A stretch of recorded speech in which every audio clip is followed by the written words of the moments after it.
The opinions expressed on this show do not necessarily reflect those of the Barbers Chat Network, our great partners at H&B Media, or any of our media peers. We're just five idiots who love sports and love to talk shit.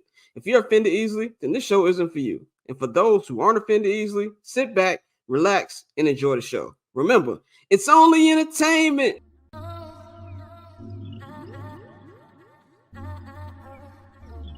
So cool. Triple double hat trick, I know the code too. Ice trade, go for trade, yeah we cold too. Getting paper on these player haters, old news. Money on the other line, so I'm not gonna hold you. Money on the other line, so I'm not gonna hold you. Money on the other line, so I'm not gonna hold you. Money on the other line, so I'm not gonna hold you. Money on the other line, so I'm not gonna hold. My agent just said we made 100 flat. Make it back and make it stack. This like no Steven Jack. Put my rings up in the camera like I needed that. Up in the air and at the rim is where I meet them at.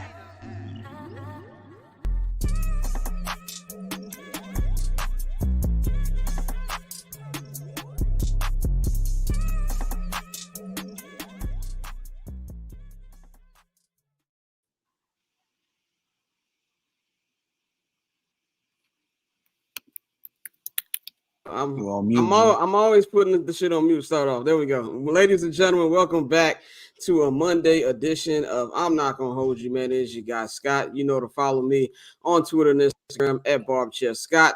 Follow the Barberchat Network at BarberChatNet and subscribe to the Patreon, patreon.com/BarberChat Network. Man, we are here. It is Monday, January 15th, 2024. Happy Martin Luther King Day to everybody out there, man. We've got a packed show for you here today, man. We got the whole crew in the house for the first time in God knows how long.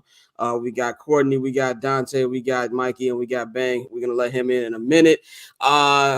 No Patreon show today because the NFL scheduled 2 games today because there's so much snow in Buffalo. So we're gonna at least get through the first half probably of that game, and we'll be going on for about 2 hours, and then we'll get back to doing overtime on Friday. Of course, Wednesday we got the Patreon show, man. So let's just start this off with my sound off, man. Only the Chicago Bears could ruin my motherfucking weekend and not even play. Only the Bears could do this. This past weekend, we'll get into a full review later on in the show. But this past weekend, we saw not one but 2 NFC North division foes advance to the next round of playoffs. Packers gave the hands of God to the Dallas Cowboys, and then we also had the Lions. The Lions do what they need to do against the Los Angeles Rams, man. So as a Bears fan, I was going through the motions this week because I'm just tired of seeing this shit. You know, I am 35 years old. The last time the Lions won a playoff game, I was 3. So I understand what their fan base is going through, and I also probably sound like a spoiled Chicago fan, considering the pain that I've gone through is nothing compared to the pain that Detroit Lions fans are going through. I understand that. One thing that kind of rubbed me the wrong way yesterday was the amount of Bears fans who are wishing well on Detroit Lions fans. And yes, I am talking about my brother, co-host of the 79th House podcast and co-founder of Barbershop Network Flows. We had a nice heated discussion about this. His thing was that there's never been a rivalry between the Bears and the Lions. While he's not wrong, they've been sorry for that long that I always feel like everybody in the North has looked at the Lions as the little brother, you know, never really paying them attention. Well, little brother's gotten a little strong now, and this nigga's gotten his life on track, while big brother is still looking like Eddie Kane Jr., as I'm going to use what Bane just used, as these niggas don't know what the fuck they're finna do. So I'm not saying that there's a legit rivalry like there is with the Green Bay Packers and the Minnesota Vikings. We don't need to be up here congratulating these niggas. Like, what kind of shit is this? You just move on. Like, I just don't hate them. I don't need to be having the love fest that we saw on Twitter last night, man. And then as far as the Green Bay Packers, as I see my homie B-Dot in the chat, I'm gonna let you get your shit off because at this point I have nothing else. You know, if I was as dominant, if the Bears was dominant over the Packers as y'all was, I'd be saying the same things. And I have seen quarterback after quarterback, Brett Favre then kicked our ass. Aaron Rodgers then kicked our ass. It has just been a repeated circle. And then we came in here all season, majority of us, not my co-host Mikey, who we'll get into a minute, who said that Jordan Love might not be bad. And there was a point where Jordan Love was a little shaky at some points into the season, but then he got better. Do you know since week 11, this nigga has thrown 19 touchdowns and only 1 interception? That's enough. That's more than Justin Fields has thrown all damn season. And I'm not trying to get into a Justin Fields conversation. Of course, you will get into later to show that's just what we do as Bears fans. And also, Caleb Williams is officially declared for the draft. But I'm just fed up with it. I just want the Bears to do well. I saw how excited Detroit looked yesterday, and I want to feel that again, man. So I'm going to bring in the rest of my esteemed colleagues here as we get into a kind of a group discussion in this. First of all, I want to apologize to Courtney. She saw just how downtrodden we were yesterday. It was embarrassing, actually. I was a little embarrassed on your behalf. It wasn't just, it was all of us. We were all going through it. But I'm gonna give it to Mikey first, because Mikey, you the one who kind of called the Jordan Love thing. What was going through your mind when we were watching this weekend? Well, I mean, he wasn't necessarily bad in college. He just went to a small school. You know, he was somebody that Green Bay took a shot on. They saw the potential, and they had the luxury of sitting in behind a future first ballot Hall of Famer. And that's just what that organization does. You know, I was talking to your brother last night, and he was just talking about how the Green Bay Packers as an organization and even their fan base, they have patience. They have something that no Chicago sports fan has, and you know, I'm guilty of it too. Like, we want it now, but the Packers had the luxury of drafting Jordan Love, sitting him, letting him learn and grow behind Aaron Rodgers, and not only that, while in the shadows, you know, Matt LaFleur was grooming him to be the next up. Matt LaFleur was ready to move on for Aaron Rodgers. He was dying to move off from Aaron Rodgers to let motherfuckers know, like, no, I could win with Shorty, you know, like he's actually good. So I saw it in the preseason last year. I saw it in 2022, was it? Late last year when he came in for Aaron Rodgers, when Aaron Rodgers got hurt against the Eagles, and he looked like he belonged. He really looked like he belonged. So I'm not really shocked. I'm shocked at the numbers. Because obviously that's some shit no Chicago Bears fan has ever fucking done, clearly. But he gets it, and it's crazy, you know. The Packers, they traded for Brett Favre in 1992, but every single year after that, they still drafted quarterbacks. The Patriots have drafted more quarterbacks since 2010 until now than the Bears have. And think of that timeline window. Who was their quarterback for the majority of that decade? It was Tom Brady. They were winning rings. So the Bears just continuously get it wrong, and it's just from an organizational standpoint, and the Packers continue to get it right because they have patience and they know what they're doing. They're not rushing to get, you know, somebody on the field right away. Bang, man. You so illustriously said this season, and nobody gives a damn about the Detroit Lions. How are you feeling about what you said and what you saw from our NFC North rivals this week? I still say it. Don't nobody give a damn about the Detroit Lions but the Detroit Lions. Now, if they get to the NFC Championship game, it's a different conversation. But nobody gives a damn about the Detroit Lions but the Detroit Lions. However, I don't agree with your brother with the rivalry thing. And I think it's a matter of age. Because if you're my age, you remember Barry Sanders whooping our ass in the 90s, fam, in the early 90s. Go look at that little clip where he did the reverse, back it up, reverse, left side, up, down. He basically gave us the Contra code when he hit our ass. You got John Roper and Barry Minter out there looking crazy and shit. No. In the 90s, it was a rivalry between the Chicago Bears and the Detroit Lions, to the point where I don't like them because I don't like Barry Sanders because he embarrassed our ass any chance he get. With that being said, man, it hurt for me too. Like, I feel like not to cut you off, man, but you ain't You ain't even really gotta go that far. You can them Stafford Megatron teams was kicking the Bears' ass too. That like too, when they was yeah. making the little wild card appearances. Like I remember in 2011. I think it was 2011 the year the Bears started 7-3, and then Jay Cutler fucked up his thumb because he got into a fight with who else? The Detroit goddamn Lions, and that was a team that I felt that really could have did well that year. So you don't have to go that far. We'll continue. Yeah, so it sucked to seeing Green Bay and Detroit winning on the same weekend in the goddamn playoffs. It was terrible seeing that. And it takes me back to Ryan Poles' first press conference where he said that we're going to win the North. Now, before anybody go anywhere, I'm not shitting on Ryan Poles here. But he said that the goal was to win the North. I'm going to give y'all another analogy, right? So you had Green Bay and Bears. Let's look at the 80s, early 90s. You had Green Bay and the Bears winning those divisions, doing great. Right, it was one team that actually, if you look at, it was on Get Up this morning, where the question was which team has lost the most in the divisional round, and it was the Minnesota Vikings. If Green Bay continues to be Green Bay because they got their quarterback, and then you got Detroit doing what they're doing with not only a quarterback, but a team. We stand to be like the Minnesota Vikings that just pop up every now and then and win some shit. Like, if I'm Ryan Poles, I'm looking at this weekend like, what the fuck is going on? I didn't mean to say what I mean to say, what I said during the press conference, because now it's going to look bad because you have two young teams as well. Detroit is not an old team.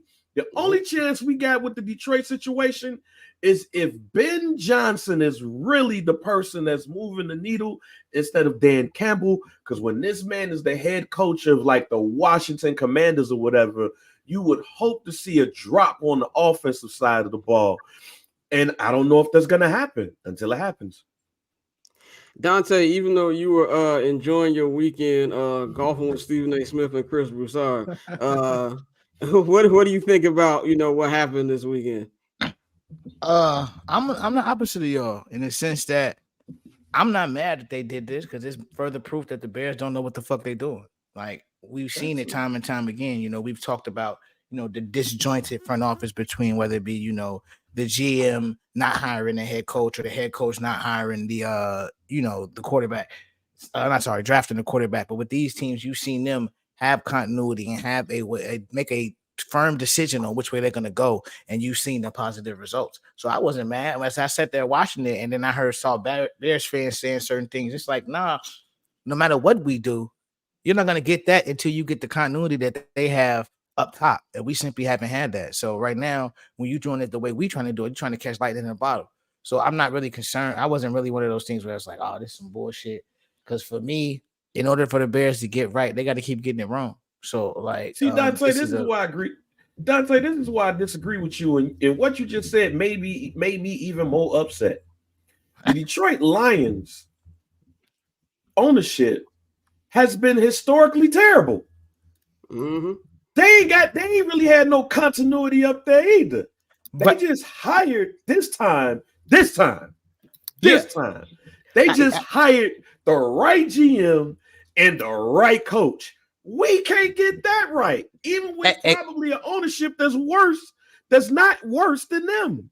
That hurts. No, you absolutely right, and that's kind of the point. Because one thing that their owners, that we both have two of the oldest, not only women in America, but the oldest owners. Because she's old as shit, but she finally said, I don't know what I'm doing. You guys get football people and put them in place, and that's what the Lions have done. And you've seen the success, even with deciding to go get golf and build around him. So. For me, this entire weekend is like, yeah, Jordan Love is dope, but Jordan Love sat there for 3 years and learned the offense from the same head coach. He didn't have two head coaches in 3 years. Mm-hmm. You feel me? It's a completely different situation. So, if anything, it shows Bears fans that we can't keep calling certain things excuses when it's really just the context you need to understand why our team is fucking terrible. Like, Joe hit the nail on the head when he was like, the Lions, the Packers just get it. Like they have a formula, they stick with that formula. Brett Favre was pissed when they draft Aaron Rodgers. Aaron Rodgers was pissed when they draft Jordan Love. But guess what? They have had a successor in place for each one, and it's continued on. So unless you like, there's nothing for me to be mad about. Like, would I love to see the Bears in the playoffs? Yeah, but if we keep doing the wrong shit, this is exactly what we deserve. Like uncertainty, because that's just what you're gonna get every time. I feel like I be in my media bag, but I feel like my fan side came out of me like the Green Goblin this weekend, and like I tried to keep it suppressed because I know that the things that you guys are saying, the things my brother said, are correct. But this was like a very hopeless weekend. Like I was just like what the fuck? Like when the fuck are we gonna get it right if we ever do? Get it right. What's in the chat? Dante being sober has me worried more than about the no. This nigga sober today, motherfucker. Like, Courtney, I know you say you don't have much to add to this conversation, but what did you, just from an outsider point of view, how do you feel about the pain that at least me, Mikey, and Beck are going through right now? I don't know why y'all keep going back to it. Honestly, it's like the cycle is. It keeps repeating itself. And now y'all are back at, I guess this is kind of stage one of trying to draft a new quarterback. And then you're about to get to the next stage where he's going to piss you off for the next, year and a half because the circumstances around said quarterback necessarily haven't changed. And it's just going to repeat itself. So I'm just wondering when y'all are going to finally demand better for yourselves. That's all. Courtney, do you know what fan is short for? Fanatic? Yeah. Exactly. We're drug addicts. We're drug addicts. Well, that's like asking somebody who's an alcoholic, when are you gonna put the bottle down? I don't know. Just like David says here, it's called addiction. Yes. But one thing I will say, I know we've jokingly kicked this around in the chat, me and Mikey, but Mel Kiper repeated it again a few minutes ago. He was like, the Bears could potentially get a first round pick for Justin Fields. So if that's the case, I will drive that nigga over here myself. I would fly to Chicago and drop that nigga off. It's not gonna be all these extra first round picks if you're not really gonna do. But here's the thing: I believe in Ryan Poles to get exactly. Ryan Poles is not my concern. My concern is the niggas who employ Ryan Poles. Yeah, right. Because I don't think it's going to be a first round. I don't think it's going to be a first round pick 2024. I don't think nobody is going to give you a 2024 first round pick. Now, I can see the Bears trading Justin after the draft is over when everybody is assessed and there's like 2 or 3 teams. It's like, man, we fucked up. We didn't get a quarterback. Now, I can see that happening. And then in 2025, you're trading him for a second. And then if he hits the benchmarks, he could get a number 1. But I think Mel Kiper just talking out of his ass right now because ain't nobody about to get that man not Justin, not in this draft, not about to get no 2024 first round pick. He tweaking. I just want to say this real quick. Damien says Courtney tired of listening about the Bears struggle. As Damien knows, is being friends with me and all the Chicago friends. Yeah, this is all we talk about. We talk about no. The problem isn't just the Bears. It's the White Sox. It's the Bulls. I don't know who the White Sox are. I don't know who the White Sox are. I don't know who the White Sox are. This is shout out my man 312 Darius. Shout out my man 312 Darius on Twitter who claims he's done with the Bears. We talk about them niggas every time. Have y'all selected a new team from fan free agency? I'm Dodgers. I'm going Dodgers. I am. Look, you see. I got the Crenshaw hat on. I shout out to the free Clippers hat at Staples Center to give away the other day. I'm going with the Dodgers. When I say I'm done with the White Sox, I'm dead ass. You don't hear me talk about them niggas. When the last time I tweeted anything about them, Mikey put in the chat about Luis Robert getting Scott Boras, and all I said was, well, hope y'all niggas enjoy him for the next couple of years because he's gone when that contract is up. But this is actually a perfect segue. By the way, we've got our guest.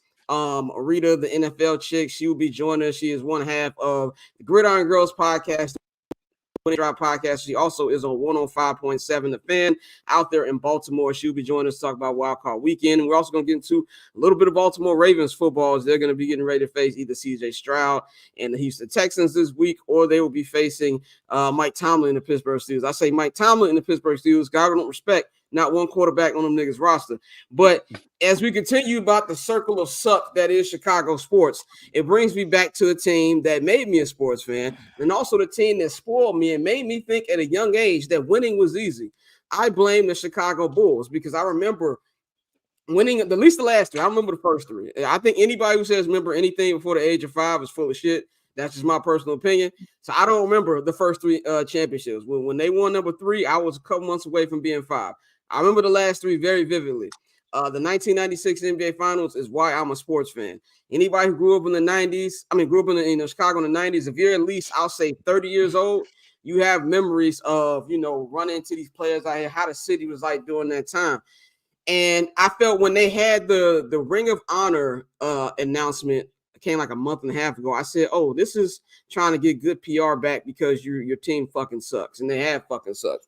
But not only the Chicago Bears, not Chicago Bears. See, I keep calling them Bears. Only the Chicago Bulls, a Jerry Reinsdorf-owned organization, could even do this wrong. Number one, you don't have none of the big 3 there. Michael Jordan said he couldn't be there. Actually, now Mike could be full of shit, but from the actual video, sound like he actually wanted to be there. And if that is the case, you should have booked it around that nigga's schedule because nobody would give a damn about this franchise if it wasn't for Michael Jordan. We all know Scottie Pippen wasn't gonna come. We all know how I feel about Scottie Pippen. I feel like they should take his jersey out from the fucking Raptors, but that's just me. Dennis Rodman, in typical Dennis fashion, was supposed to be there, but didn't come, and then he blamed the weather. No, nigga, something else just probably happened. And then the people who actually showed up, you don't even fully give them the attention by introducing them one-on-one. It was super tacky. You're having a gala on a Thursday night. You know how many nice places there are in Chicago, especially for a multi-billion-dollar organization where you could have hosted a nice gala at, and you have these motherfuckers eat and chill on the fucking court on the United Center? That's just peak Jerry Reinsdorf, I'm cheap. That's all that shit is. And then on the icing on the cake will be the fans booing Jerry Krauss and his widow just happened to be there. Now, I kind of want to get in this as for the next 10 minutes, as I feel like, Bang, you had an opinion on this. I've been going back and forth about it. Do you blame The Last Dance for people booing Jerry Krauss? And I think actual Chicago people who know about this, Jerry Krauss has never been a liked figure in Chicago. Yeah. I think even before The Last Dance came out, if you're of age, you know that, the city doesn't have a good relationship with. And I'm not saying that I'm shocked that Bulls fans booed him. And I'm not even saying that I'm a particular fan of Jerry Krauss, but I just feel like there's respect for that. And I don't think a documentary should influence grown-ass adults to be doing things like that. So, Bang, I'm going to give it to you on what you feel about The Last Dance and if that had anything to do with what we saw on Friday. Well, your last sentence basically accounted to a lot of stuff that I was telling my homie BC, Brian Crawford. Not going to let a documentary influence me in hating somebody. And especially with this Jerry Krauss thing, I think it's a special case. Look, we've hated this man since 1994. Let's just call that a spade. Let's call a spade a spade. Since 1994, we have hated Jerry Krauss. And Jerry Krauss is one of the few figures in Chicago sports history that the hate gets passed down from generation to generation. When you see Jerry Krauss on the screen, it's like the Lion King when the little meme when they was like, yo, what is this over there? He said it's the Pride Lands, whatever. Hey, and this one is the same thing. When Jerry Krauss come on the screen, a kid goes and say, what is that? Who is that? Oh, that's Jerry Krauss, old bitch ass. He the reason why the Chicago Bulls broke up, even though he's not technically the reason. Now, if you want to say Michael Jordan himself is a part of it, I'll give you that. I'll give you Scotty. It's the way that the whole thing with the team was handled and all of that stuff. If you want to give me that, that's cool. Because even though it's not fully on them, if you want to say that you was influenced by Mike in the 90s and what he was saying about Jerry Krauss and all of that, that's cool. But that ain't The Last Dance. Now, there might be some younger people who was influenced, but they knew what happened before that. When Jerry Krauss died, y'all, I'll end it with this. When Jerry Krauss died, that was a collective, cool. There was no, when Johnny Red Kerr passed away, Cass was like, oh man, when Norm Van Lith died, niggas was sick. Yeah, I worked at Best Buy in North Riverside, and Johnny Red Kerr used to come up in that bitch religiously. So when he wasn't coming in there no more, we was like, damn, that's sad. Norm Van Lier, damn, that side hell. Jerry Sloan, when he started going in the wrong direction, even though he was a Utah Jazz to a lot of us that grew up as Bulls fans in the 90s, it's like, oh yeah, they're forming the Raptors for Jerry Sloan. That's fucked up. Like, Jerry Krause died though, and it was a collective whatever. Yeah. So that tells you, and that's before The Last Dance. Jerry Krause died in 2017. The Last Dance was during the pandemic. Sorry, y'all. The crib has hated that man since 1994. A documentary don't have anything to do with why that man was booed. Mikey, what's your takes on this situation, man? What side are you leaning on? Well, nah, I don't. I mean, it's the truth. Like, I was talking to my man Fern, and he was even talking about it. He's like, people trying to blame the documentary. He's like, bro, I was, he's obviously older than me. Like, he got like 10 years on me. So he's like, bro, I was around in the early 90s and in the late 90s. They hated him then. They were booing him then. He was like, I remember going to a game when he was still there. They were like actually booing Jerry Krause, So you can't blame it on that. Obviously, if fans are gonna fan the way they are, we live in an era where everything, people are just like insensitive to the fact, like, you want to boo the man, that's fine, but like, I mean, it's not fine, but like, to have his widow there, you know what I'm saying? Like, that shit was heartbreaking, because at the end of the day, like, she don't got nothing to do with that. You know what I'm saying? It's bad enough her partner is no longer there, but I put this all still on, on Jerry and his son Michael. Joe Cowley came out with the article, talking about how Mike and Pip weren't there, and how, why would you even have a Ring of Honor if the two biggest people aren't even there? Jerry just flat out said, like, I don't think we really made an effort to try to I heard that. make it work.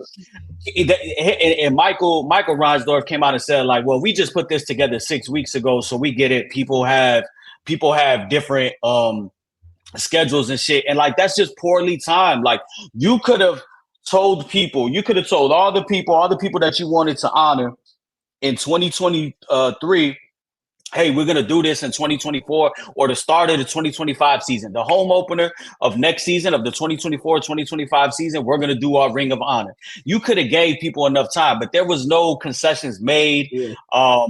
Even Jerry Reinsdorf said, like, oh yeah, I wish everybody could have been here. He's like, I think Michael sent the video or something. Like, what do you mean you think? The video was already posted. So like, he really don't know. And I put it on them. Like, everything is just poorly executed. Like, all, it's like Courtney said in the last segment. It's just all things Chicago sports are down bad right now, man. Dante, man, go ahead. What's I know you absolved yourself in anything. Yeah. No, I'm definitely gonna tag back in for this one, because I was extremely disappointed on several levels. With the whole Jerry Krause thing, I understand, because like I said, we were all there, we saw it. He was getting booed when he was alive, but at the end of the day, the man helped build a team that won 6 championships. He brought in Scotty, and if as those of us who go more in depth nowadays, he was the one who was trying to trade Scotty back ass for T-Mac to try to keep the winning going. So he had the right formula. He wasn't a like person, but you can't sit here and say that man didn't know basketball. And so to do that with his widow present, that was foul. And just the whole ceremony itself was just another example of how the Reinsdorfs do things, how they conduct business, bro. Because there's no way you should have had that without Mike and Scotty in the building, without Mike, Scotty, Dennis in the building. I understand Phil was there. That was cool. But you mean to tell me Luke Longley travels all the way from Australia and you don't even introduce that man? Like, it was an extremely disrespectful ceremony for something that was supposed to be honoring those who have done great things for your team. So saying, oh yeah, we put this together 6 weeks ago, why the fuck would you even tell somebody that? Yeah, like seriously, why would that's just how much they fumble shit, G.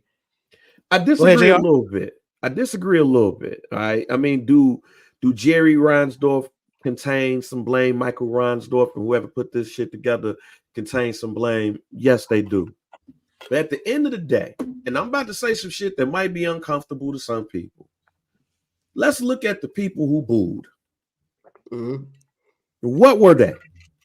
I have no idea. I didn't see. They were entitled white people, fam. Oh, yeah, let's be real. They was entitled white people, fam. And sometimes in these situations, we have to just go ahead and pinpoint what it is. Sometimes those type of fans that go up in there are entitled. And when we see a lot of these fans get into it with players, who do we see? So let's go ahead and say the uncomfortable part out loud. That's what it was. The second part, too, is going back to the entitled piece. Look, man, the Bulls organization probably has the most entitled fan base for no fucking reason at all of all time. And the NBA Cowboys. And it took my man Sean Davis to make me see the light here. The Bulls had no success before Mike, and they ain't really had success after Mike. You finna Pav, you finna get Pav gonna watch this and just hop in and say, I've been telling y'all niggas. That's a fact. That's facts. It took Sean Davis to tell me this because we was going back and forth, and he was like, bro, they ain't really had no success before that or after that. So all of these entitled fans of the Chicago Bulls, not the thorough fans, I'm talking about the entitled fans who was sitting up there booing. They entitled ass was booing because they mad at some shit that was about to end in the first place. There's an article on my wall right now that says the joy of 6. It's the day after they won the damn world title. It's the cover of the Chicago Tribune. It got Mike and Phil Jackson hugging. You know what it says on the left side of it? Awesome run appears to be losing its legs. The shit was going to end in the fucking first place, y'all. So for y'all to boo this man the way that y'all booed this man, y'all only booing them because y'all felt like for some strange reason, y'all precious ass goddamn run was going to continue, but y'all don't even realize that he was trying to put the shit in place. Fuck the damn T-Mac trade. The nigga tried to change Scottie Pippen for Sean Kemp to keep this shit alive, y'all. So we have to get over the hate for Jerry Krauss because the man was actually trying, but shit, when you dealing with the egos that you was dealing with, you got to run with what you got to run with. But it's entitled fans that I blame the most. The reason why this shit happened, because they're entitled about some shit that happened between 1991 and 1999. And it wasn't shit before that, and it ain't been shit after that. So for y'all to look at those years and still get your dick hard because this shit is still going on, that's y'all fault. Stop booing that man, and y'all shouldn't have booed that man in front of his wife. I mean, you just cooked, G. I think you just hit the nail on the head. I feel like, and I'm not gonna sit up here like there wasn't a point in time where I didn't fall victim to it, as far as like being the entitled Bulls fan because of the run that they had. If you look at it compared to like a Lakers run or a Celtics run, it's not the same thing because the Lakers had multiple runs. Lakers have multiple championship teams. The Celtics have multiple championship teams, and on top of that, the Lakers, even though the Celtics haven't won a championship in like 16 years, these niggas have always been in the conversation. When winning is one thing, and being in the conversation is the other. The Bulls have been absolute poverty outside of like the couple years that Derrick Rose was actually healthy. And let's keep it 100% real about this, yo. If Derrick Rose didn't stay, if Derrick Rose stay healthy, I think it's a matter of time for he left the damn Bulls any fucking way. This is a nigga who, when the Bulls lost in 2011 to the Heat, they was like, no, we need to help him out. A washed ass Richard Hamilton. So it's not like they had any serious, plans of actually competing at this time.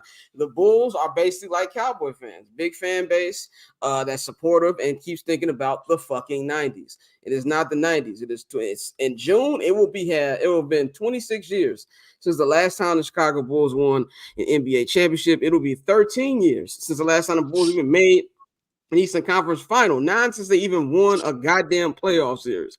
So I think, like you said, the Bulls fans have a lot to do with the entitlement. But overall, man, just look, man, I understand that Bulls fans don't have a good relationship with Jerry Krauss, but man, the man been dead 7 years, and and more importantly, his family's there, bro. Like I just felt that was real distasteful, and I like how Stacey King and Adam Amin called everybody out on that. So that's just pretty much how I feel about that.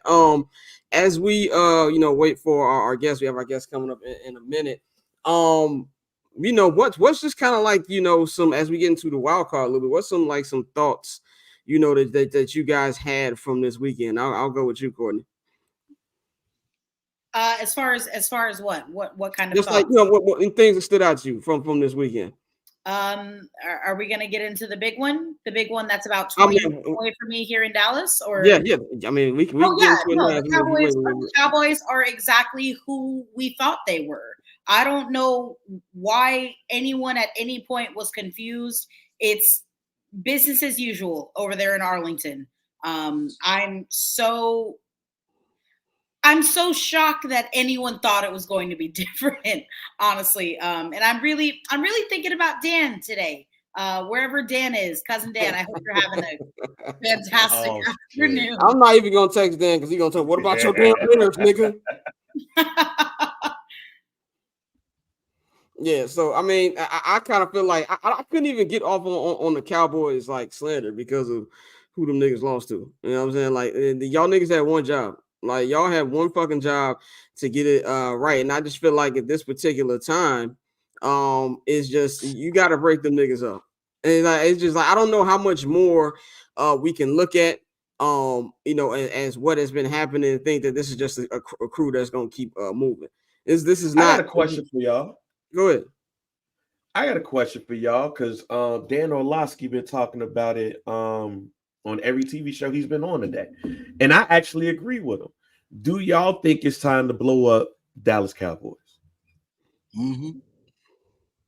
I think that's a tough question, simply because Dak has got to get paid no matter what, right? Like, isn't he on the line for like $50 million next season?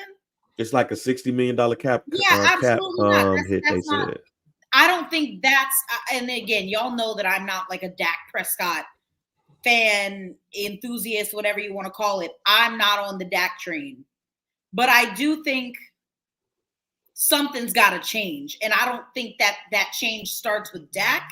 I feel like that change has to start with Mike McCarthy. That also, Dan Quinn. How do you change up the defensive scheme that you're running the entirety of the season? How do you change that up in week 19? What are you doing? I think this is the worst week ever for Dan Quinn because of the jobs he is allegedly up for, and he put it out there and just put it like an absolute stinker defensively. It looked like the week 18 game against the Bears like just continued. Just how open Jaden Reed was, how open, and these niggas is throwing like niggas I never heard of outside of like the couple. Yeah, but nobody on the Packers team is anybody that we really heard of outside of Aaron Jones. Yeah. I mean, I knew it's all scheme. It's all scheme. I knew Jaden Reed, like I said, because I watched all types of fucking football on College Saturday, and I liked him looking at the wide receiver group that was coming into the draft. Yeah. He's from outside the crib. He went to Michigan State. He was a beast at Michigan State. And I thought that was somebody that the Bears should have looked at over like somebody like Tyler Scott. But to go to Courtney's point, I mean, they got to run it back at least one more year with Dak. I think you just need another voice. They do have an influx of free agents that are going to be pending. I don't know. CeeDee Lamb is going to want to get paid. So I don't know. Like you can't ever reset it in Dallas. You can't rebuild in Dallas. There's just going to have to be a retooling. I mean, if they want to go ahead and go with a quarterback, go with a head coaching change. I mean, this is the year to do it. You have the best people out there. I think somebody we should look at is maybe like Mike Vrabel. Like if Belichick is not a realistic there, I think Mike Vrabel is perfect for that. In my opinion, Mikey, I don't think that Cowboys fans that's going to be a hard sell. Like Mike McCarthy, I'm not a fan of his. But like he decided he wanted to take over the play calling, after Kellen Moore went to not San Diego. See, shows the power of branding, huh? LA, right? But no, I think anyone that isn't Bill Belichick would be a really hard sell for Cowboys fans, because how do you say, oh, who didn't do the job but can do the job? Mike Vrabel.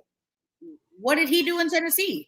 I gotta. I think you could sell them off the simple fact that you've tried that before, where you bring in a big name and they didn't get it done. So like you But brought in the Cowboys fans, Parcells, I you feel brought like in they all these gotta guys. be Like tired at this point. but the Cowboys fans, they're like Bulls fans. They'll buy anything. Like no disrespect. Like No, you they put will. somebody in front of them, they're gonna buy it. They like will. it is what it is. We got we're gonna go with our guesses here.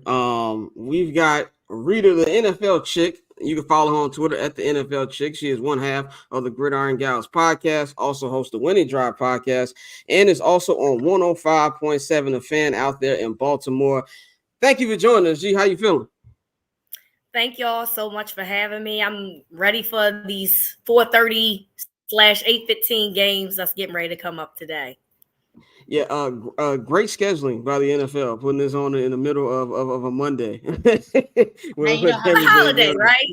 It's a holiday, so it ain't too bad. Not too bad. I definitely wanted to watch some. That's why we're going early today. But we first of all, I want to give a shout out to my homegirl Shakia. She the one who hooked us up with this. Like I was supposed to have you on the show a long time ago. I'm glad we were able to actually get you on here.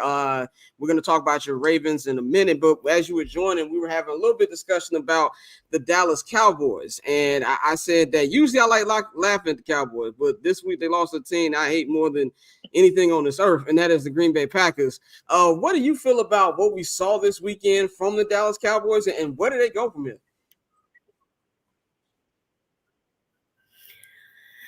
That's a lot.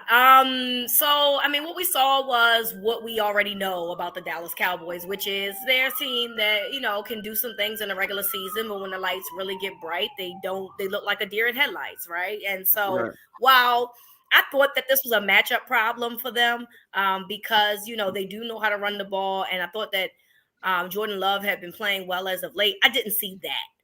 I didn't see what we saw last night. I didn't foresee them getting beat down the way that they did. And maybe that's me. Maybe the signs were always there and I just didn't pay it any mind. But, you look at what they were able to do at home this year. I think they were undefeated at home. And yes, while they weren't world beaters against teams with winning records because they lost to the Dolphins. We know that they lost to the 49ers. The Packers kind of snuck their way into the playoffs. So I didn't think that they were going to get manhandled, not in wild card weekend. So where do they go from here is a really good question, because it does feel like that they're in a stagnant place. But to me, the problem, you can keep changing the coach. You can keep changing the quarterback. The ownership still is there. It's the same story. It's a different cast. But one thing that's consistent is Jerry Jones. So maybe Jerry Jones needs to look within himself and think that he's the problem instead of keep firing and rehiring and bringing in quarterbacks and all these things. Maybe it's you. Maybe you're not the talent evaluator that you thought you were. Maybe you're not the guy that can pick out coaches the way that you thought you were. Maybe it's a you problem. Maybe we need to start there. Pass the collection plate on that one. Yeah, exactly. You hit the nail on the head, because we've been talking about like ownership and situations, which I feel like something that the NFL fans try to ignore. We see the ridiculous conversations we see on NFL Twitter every day, and somebody who's that brought up Mike Vrabel? Was that Mikey who you brought up, Mike Vrabel? Yeah. Mike Vrabel is a cool option. This is why I don't feel like Bill Belichick doesn't work, because it's just what you said, Rita. When you talking about Jerry Jones, Belichick, it would never work. Bill Belichick didn't even want to work with Robert Kraft, and Robert Kraft isn't as hands-on as a Jerry Jones. Like Jerry Jones, the only owner that I've seen maybe since R.I.P. Jerry Buss, that when a team loses, they go to him. There's a flock of reporters around him. I cover the Bears. I've seen McCaskey one time in my 3 years of covering the team. Like I never see them. So Jerry is on the front line. So I feel like that is the difference right there. I personally think they just gotta break up the team. Do you think that Dak, with everything we done seen from Dak, finally having a great regular season, do you think it's time for them to part ways with Dak? Or or they kind of stuck because of the contract they gave him? Nah, I mean, see, I don't think that you're ever stuck. You can always find an opportunity if you really want to get out of something, right? It's going to cost you, but you can always get rid of a guy and then bring in a rookie quarterback. And then because they're on their first contract, their rookie contract, it won't pay you out as much. So it kind of balances itself out. But ultimately, maybe you have to start looking at like, do I want to trade Dak maybe for some draft picks? Is Dak necessarily the problem? And so while I think that Dak at moments can be problematic, and we saw that, last night, I don't think that Dak is the whole problem. Your run defense is not good. It's boom or bust. You either, make negative plays or you're giving up big yardages. Stephon Gilmore, I forgot he even played, honestly. You need to move him to safety, or you need to get rid of him, period. Because he's an old man out there. You got him out there playing corner against these young guys. He don't have it anymore. You need to be real about that. You need to get personnel, what you want to do. Because, look, you got Micah Parsons, you got Dexter Lawrence, you got dogs, but then you don't have, to me, you don't necessarily have enough. So, yes, Dak is part of the problem, but there's other parts of issues that this Dallas Cowboys team had. The first thing, right, and I know this is old news at this point, but who did y'all get to replace Amari Cooper? I don't have – exactly. I know that CeeDee Lamb is CeeDee Lamb. We're going to – but how great would it have been to have CeeDee Lamb and Amari Cooper together? To give but they got Brandon Cooks. Oh, yeah. Oh. Yeah. That's a great addition. Come on, Fred. I know what you know what? Look, I see Amari Cooper put up almost 300 yards in one football game. Like, Brandon Cooks is a nice guy and he's a good football player. He ain't Amari Cooper, and that's what I know. And so, Jerry got in his little feelings because Amari Cooper didn't like to listen when it came to COVID, and he moved on. All right, fine, that's a business decision, but you never really replaced Amari Cooper. And so we like to be mad about what Cam said about game managers versus game changers, but that does need a little bit more help around him. And I don't think that there's anything wrong with saying that. You know what I'm saying? So either you're going to have to build around Dak and give him all of the weapons, or you got to move on and find somebody that you feel like can be a game changer, and you got to fix that defense. Courtney, when you said they had Brandon Cooks, remind me, I'm gonna keep bringing that clip up. Anthony Edwards was like, yeah, they got KD, but we got Jay McDaniels. Yeah. We got Jay McDaniels. That's who Brandon Cooks is. Well, it's outside of the Cowboys. Was there anything that stood out to you about just this weekend? I know a lot of people were complaining about the quality of the games. You only got one good game. The NBA Twitter, and I'll give them this. They got some shit right this weekend about, only the NFL can get away with bad games unlike the NBA. What was your opinion on, kind of that sentiment, and also just anything that stood out to you over this weekend? So, seeing CJ Stroud play the way that he played against the Browns, who I felt like had a really, really good defense, was amazing to watch. But that's another game I didn't see being the way that it ended up, Thanks, Joe Flacco, with them 2 pick sixes. So that got out of hand, and then that just went the way that it did. But watching CJ Stroud and seeing D'Amico Ryans and with their build, Will Anderson has been great. But I definitely didn't think that was going to be a blowout. Same with the Cowboys game. Look, what we're about to start seeing is what NBC and Peacock did, and I hated it. I hated every minute of it. Having to go to stream football game. I shouldn't have to pay to watch a football game, a playoff game at that. A regular season game, y'all already got us trying to having to get Amazon Prime to watch Thursday night games. And now I got to pay for playoff games because that's not going to be the last. And it's going to be more moving forward, which is absolutely asinine to me. I don't understand why I have to continue to pay. Y'all got all the money. Why do you need more? But that's another story for another day. The best game that I thought was going to be the best game was the Lions and the Rams. And it had so many storylines about, Jared Goff and, Matthew Stafford flip-flopping teams. And so you already know Jared Goff came in there, Jared Goff was there because that's his hometown, his team with a chip on his shoulder. But I really felt like I had no idea who was going to stop Puka. And nobody did, right? Nobody did. Nobody stopped. But some of the decisions that Sean McVay made at the end of the game, to me, were questionable. And that's how, in my opinion, that's how that game ended up the way that they did. That being said, I am extremely happy for the people of Detroit because I know that was a long time coming. And it feels even better that the guy that left you for the nicer place was the dude that you stunted on. I wanted to be happy. It's tough for me. I know you can. It's tough. It's tough. I got family in Detroit. I think everybody in Chicago, you got family in Detroit or Cleveland or shit. Yep. My auntie, love her to death. She texted me at like 10:30 last night with just lions and caps. I just didn't respond. That's my auntie and I love her. I had nothing for her. And so I get it from that perspective, but as a Bears fan, or as my co-host Bang says, as you can see the disgust on his face, he's been saying all season nobody care about the Lions, and we just had a weekend from hell. Nobody give a And damn meanwhile, the about Lions Detroit ain't gonna go to the Lions, but NFC Detroit. Championship game because they can beat both the Eagles and the Bucks. And the Bucks. You know what I'm saying? So yeah.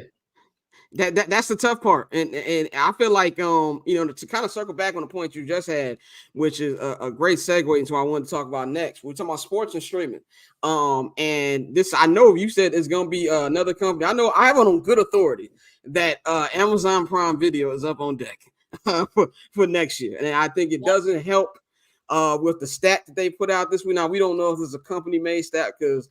As somebody who used to work in the studio, I know sometimes they throw bullshit out when they said that it was 23 million streams of Peacock for this watching last week. I feel like I've been like an old man yelling at the clouds for about a year now, telling people that this was coming in this direction, and even you can see it something as with the NBA.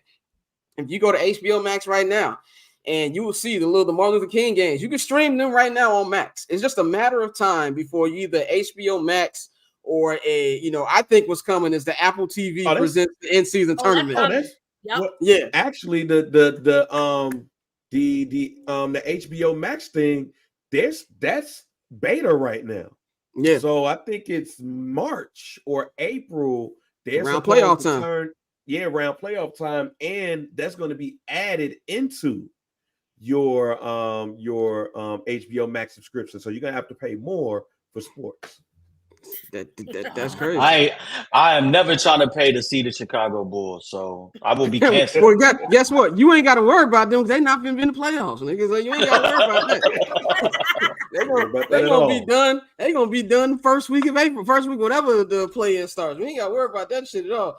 But as like from like a fan perspective, we saw a lot of people complaining about it, and rightfully so. Like I'd have been complaining too if I didn't pay for it because I pay for Peacock just because I like watching the King Queens marathon. So that's really where I get my $5 for. So I already had it. But as a fan, like and looking from a fan and also like from a business perspective, what do you think are like the dangers of this? Do you think it's something where the NFL knows that everybody's going to pay, or do you think this is where this could backfire on them?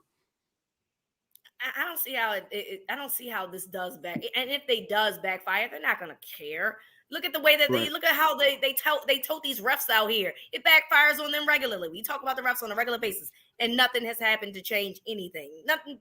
They are untouchable until they're not. And I don't think that streaming is going to be what makes them untouchable. That's the sad thing. If anything, it'll just continue to add money to their pocket and to their portfolio of what it is that they're able to do. And us like dummies, we're going to sit there and buy it. So until like we just in a real type of recession where people just can't afford nothing, which, people are always going to kind of overextend their means because if it's something that they really want. And so when people really want football and they want to watch it that bad, they'll figure it out. Or what's going to happen is these sites is going to start having folks do it illegally if they haven't already. So, I mean, I don't think the NFL is going to learn anything from this. What exactly has the NFL done and learned from at this point? That's the question that I have, which I can't think of anything as of yet. Yeah, the NFL knows. I don't think there's anything they need to learn, honestly. If we're thinking about it just from how many, you said about 23 million? It was 23 million is what they reported. Yeah. All right, 23 million times $5.99. That's about a lot $135 million. They're holding a stack up to their face right now. Yeah. I think they're good. Yep. Yeah, they could go use that money to get Mahomes a new helmet with that money. Correct. but sorry, but Rita, my cat is an attention whore. She like attention every time I do. Oh, you good? Come up there. So sorry. You good. I had to lock mine in the bedroom. But I'll tell you something, Rita. I know who you will pay to see. And that's going to be your soon-to-be MVP, Lamar Jackson. Let's talk about Lamar, his MVP campaign. He had a real tough offseason with the conversation talks about him being traded. What's been the number one thing that you've seen this year in his demeanor, his play on the field that has the Ravens as the number one seed? Lamar has just has so much growth in terms of what he's able to do on the field. And a lot of that has to do with the fact that he has better pieces around him, right? Like everybody, oh yeah, 2019, he was unanimous MVP. And then we ignore the fact that he had Seth Roberts. I don't know what Seth Roberts is doing. Willie Snead, which I made a joke on Twitter about him being unemployed. Apparently he plays for the 49ers. Didn't even know, right? He ain't doing nothing over there. Willie Snead the fourth. Yeah, Willie Snead the fourth. Willie Snead the fourth got a job. Didn't even know he had a job. So that tells you what it is. And a very young rookie, Marquise Brown, and a second-year player, and his tight end, Mark Andrews. So, when you look at what he had then and what he was able to do with that, I mean, you already knew what type of player he would be. But, in order to level up, I do think that you do have to have better pieces around you. And finally, the Ravens went on about their way and said, okay, we're going to try to make things better. And I know that Odell, when you look at his stats, it's not going to be anything that stands out. Understandable. But he still commands a lot of respect from these defenses, which does help the other guys on the field. And so what Lamar has been able to do, and the way that he's just been able to extend plays, the way that he's been able to move the ball, effortlessly down the field, and his vision now, and having the better weapons that can get open, to me is really been the difference between then and now. And so the statistics aren't going to tell you that he's the MVP. I understand when you look at the paper, you're going to be like, I don't understand how this dude is the MVP. You got to watch the film.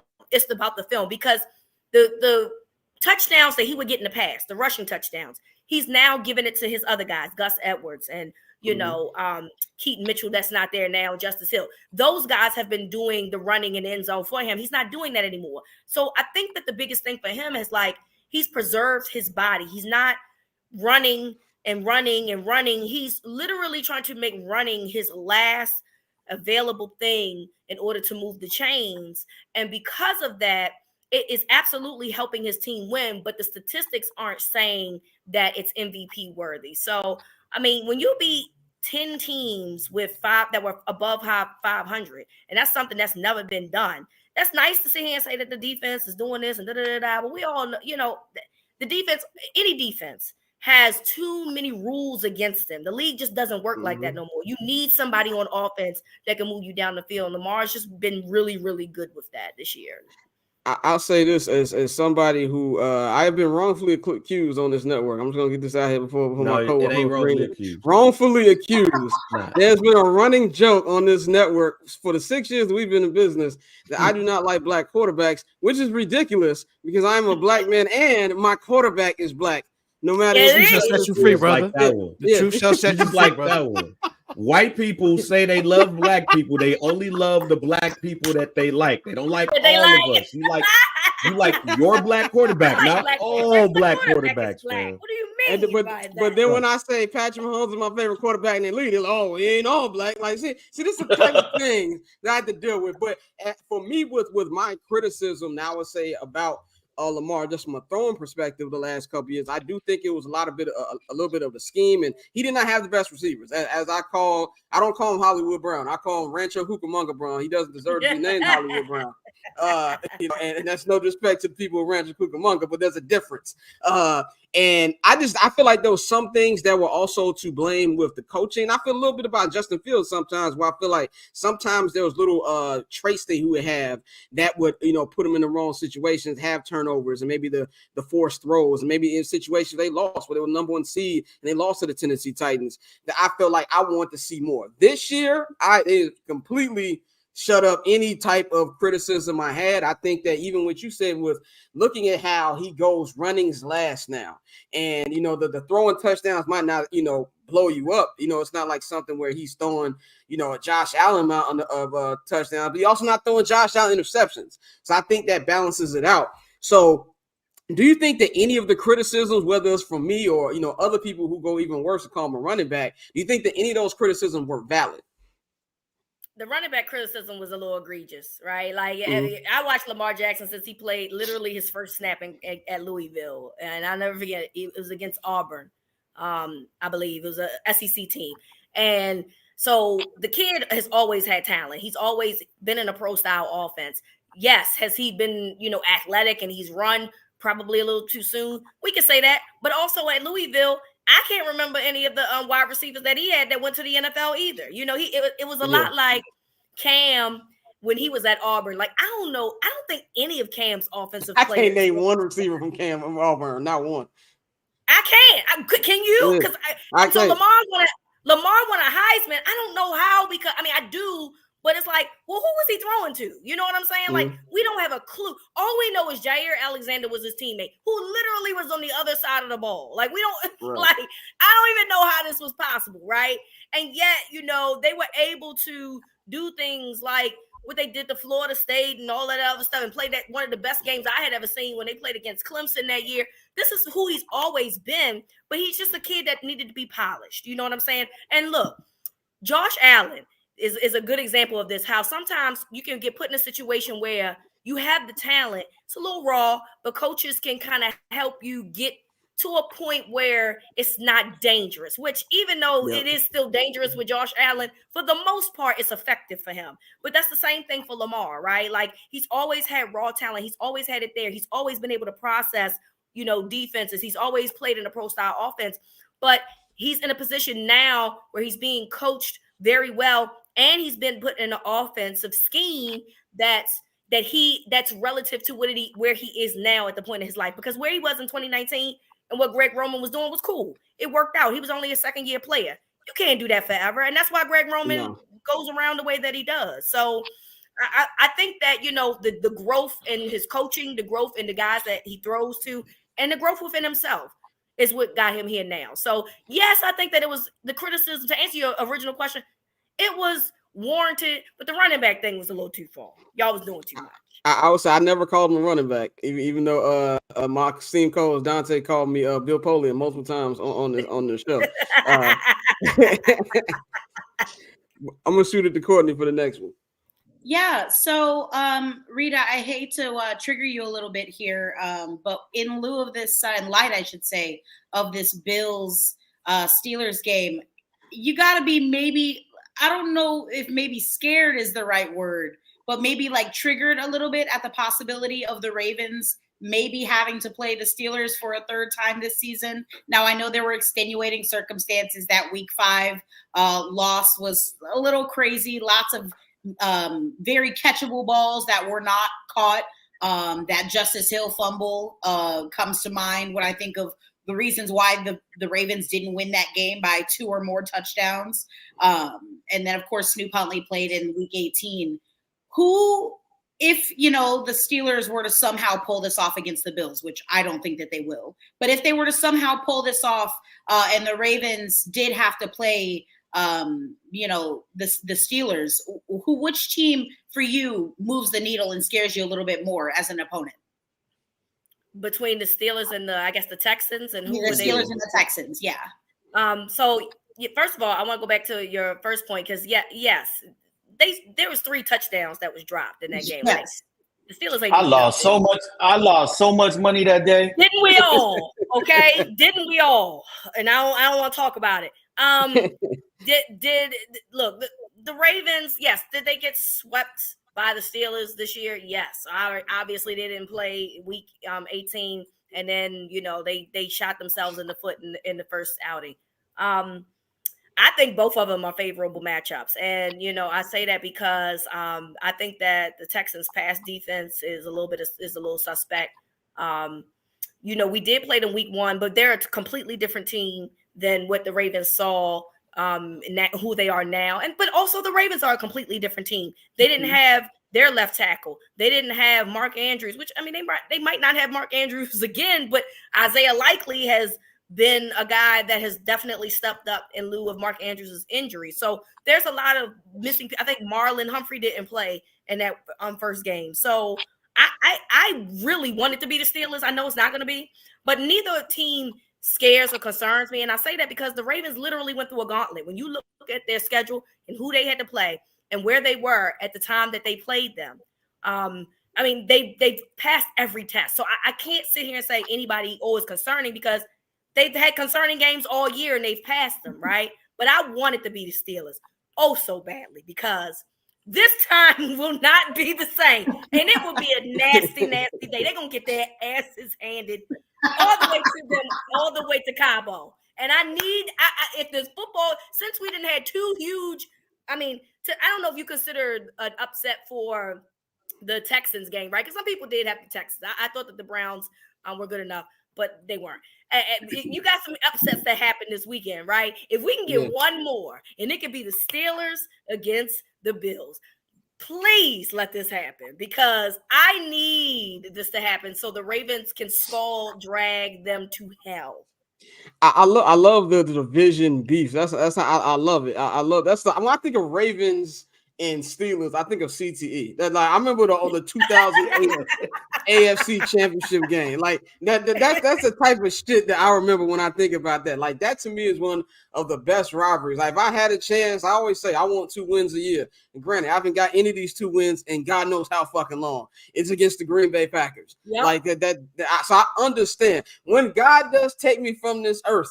My 6 final words: we fuck the Green Bay Packers, nigga. That's gonna be, and then they just take me on. That is it. So I understand 100% what you're talking about with that one. We need that. They need, look, there's some get back, some major get back that needs to be got. So I am begging the football gods, please find a way. And honestly, I'm just tired of us making excuses for Josh Allen's interceptions. Now they got charts out here talking about, well, it was 3rd and long. It was like a punt. I don't want to hear none of that shit. Okay, so since when is interceptions cool? Okay, stop it. So I'm actually over us making excuses. And I like Josh Allen, by the way. This is not me like shitting on Josh Allen, because Josh Allen ain't saying this shit. It's other people saying it. I get sick of y'all just sitting there making excuses for that man, because I know Dak Prescott is reading these tweets like, well, when I was leading the league in interceptions last year, y'all didn't defend me. Whose man's is this? Right, I fuck with Josh Allen. I'm not gonna lie. I'm a big Josh Allen guy. As Courtney and Mikey are leaders of the anti Josh Allen brigade. But Bang, man. I get why they say you're anti-black quarterback. You know what I'm saying? You see where this is going? This is, and honestly, I didn't like Josh Allen when he first came out. And that's what led to my homie Mariano was like, yo, is Josh Allen half black? That's why you didn't like him, which is crazy. But no, man. Hey, first of all, because I got a lot of homies in Baltimore during my time in DC. Shouts out to Quicksilver, DJ Gemini, Stretch. Oh yeah, my people. Yeah, half of them up in the text thread because we up in the fantasy football group. So I know all of them are very happy of what's going on with the Baltimore Ravens. Also, shouts out to Kelson and my 92Q family. With that being said, I ain't gonna ask you. With that being said, I ain't gonna ask you no more about Baltimore because I'm jealous. But hopefully, my man Roquan Smith get a ring or something like that. Yes. Oh yeah. Can I just say this before you go, Bang? I just want to say this quick thing before you go. The Bears tax is real. I just want to say this as a Roquan guy. Okay, Roquan has been balling since the day he got drafted, and there will be times where me and Bears fans will be screaming it from the mountaintops that he is a top 5 linebacker. As soon as he goes to Baltimore, everybody's seeing what I've been seeing. I just go, exactly. Now he's good. Now he's good. Everybody loved DJ Moore last year. Now he's a Bear, and now all of a sudden there's 18 wide receivers in front of him. So I just want to say the Bears tax that comes with that. Yeah. I love Roquan, even though Roquan did hit me with the I don't know if y'all remember the scene from Entourage where 50 pulled up to Jerry Ferrero and looked at him in that car and just looked like he was the brokest dude on planet Earth. Roquan did that in training camp last year, but it's all love. Go ahead. But speaking of the Bears, I would love to get your thoughts on what you've been seeing around Justin Fields. Caleb Williams finally declared his intentions to enter the draft coming up this year. We've seen a lot of professional football players. The Trenches podcast just got through talking about how they feel like the Bears should not draft a quarterback. They should keep Justin Fields and draft Marvin Harrison. But it's the plan around them. It's the program around them that's the issue and not necessarily him. But what have you been thinking around, what you're seeing about Justin Fields? What does Baltimore think about Justin Fields? I think two things can be true. I think that Justin Fields has the potential to be a phenomenal quarterback, and I think that he needs to go elsewhere. I think that sometimes relationships are broken, and unless somebody's willing to change, it's not going to fix itself. If the Bears aren't really willing to develop him around his strengths and build around that, nothing's going to change, right? If because sometimes y'all know coaches are hard-headed. They want their system. They don't want to, conform to the player. They want the player to conform. Don't And even get me started on my Matt Nagy rant. Don't even start on that. So, but y'all get it. You know what I'm saying? So, some guys need the conforming, and everybody's not gonna, implement into whatever it is that you want to do. And I think that Justin Fields is a very good football player. I do think that Marvin Harrison would be a great way for him to continue to build. I think getting him some offensive line help will be a great way to continue for him to build. But if you're not interested in doing that and you want somebody that's going to come out straight up hot, then that's not going to be the guy for you. But we all have seen flashes of what Justin Fields can be. So are you willing to develop that and make that a more consistent thing? Or are you willing to just be like, well, we've done all we can, which you really haven't, but we've done all we can. Let's just go ahead and move. And so as much as, Ravens fans talk about Greg Roman, we do have to come to terms with at least for what he did in 2019 for Lamar, really helped in his development and the run concepts that plenty of these teams use today. And so I thought that it would have probably been cool to have G-Ro come in as a running a run game consultant that would have been helped with zone reads and all of that other stuff, because his run concepts to me are very, very well sought out, right? Nobody asking the man to call the plays because he ain't good at that, but he good at cooking. He good at putting the stuff together, right? And so I thought that would have been ideal for them to do. And when it didn't happen, I was just like, all right, so I kind of see where this is going. I think that they're going to move forward. And I don't think it's a mistake, because I think that Justin Fields deserves the opportunity to start fresh just as much as the Bears do, and allow another team to treat him the way that he should be treated and develop him the way that he should be developed. Atlanta would be really cool. We've been saying it, but follow-up question to that, because Lamar wasn't without his struggles, right? When he got to the Ravens, and people like to compare Lamar with Justin. What are some of the similarities outside of the running that you see from Justin, and what things can he take from Lamar to become a better quarterback? Because it looks like Lamar has taken that next step that everybody was hoping, and as we see, he's about to win his second MVP. What's funny? I don't know if there's much that Justin Fields can do differently, right? I think that, if he does everything I'm working hard in the off season. I'm watching all this film. I'm, making sure I'm working with a quarterback coach in the off season. I'm doing all these things. None of that's going to change if the organization doesn't build the structure around him the way that they should. And that's the thing, right? He can do everything right, but if they're not doing everything right, it's never going to work. So, it doesn't matter. But I do see a lot of similarities in what they do in terms of, he has a nice arm, I think, Justin Fields. He has some good vision. Yes, at times he reminds me of old Lamar sometimes in terms of maybe it's getting a little hot around him. Maybe he hit a footstep, so he kind of evades and doesn't wait for his guys to get open enough. Yeah. But also that's indicative of what the offensive line has been able to do, right? So I really like Justin Fields, man. I just want somebody to like Justin Fields back and give him everything that he deserves, so he can be the quarterback that I believe that he's capable of being. Because I do think that he could be a really good quarterback in this league. I mean, I think you summed it up perfectly. I think that's where I'm at. I think that's where a lot of Bears fans are. I think Justin is a great kid. He's a cool dude too, and I got to give him love for the way he's handled the media. There's a lot of dumbass questions that have been asked, and there's sometimes I'll be sitting in the room after the game, and I'm not going to name him. I'm not singing anybody out, and I'll be like, what kind of fucking question is that? And so so I give him. He's 24 years old. I can only imagine dealing with the shit of Chicago media that he has to deal with in the way he's done with. I mean, we saw guys like Derrick Rose in basketball. It was hard for him to deal with it sometimes. Derrick doesn't really talk. Justin don't really talk.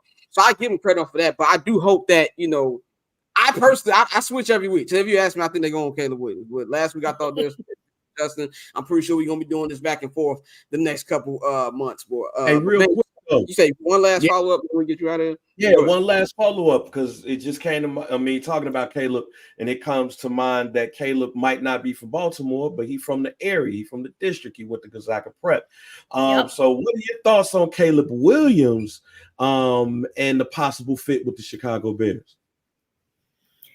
Caleb Williams is a guy that I really like. Caleb Williams. I watched him play, at Oklahoma. Obviously, he went to USC with Lincoln Riley. I mean, I'm a big college football fan, so I watch a lot of college football on the weekend. So there's guys that I kind of have an idea of who I really like and who I don't.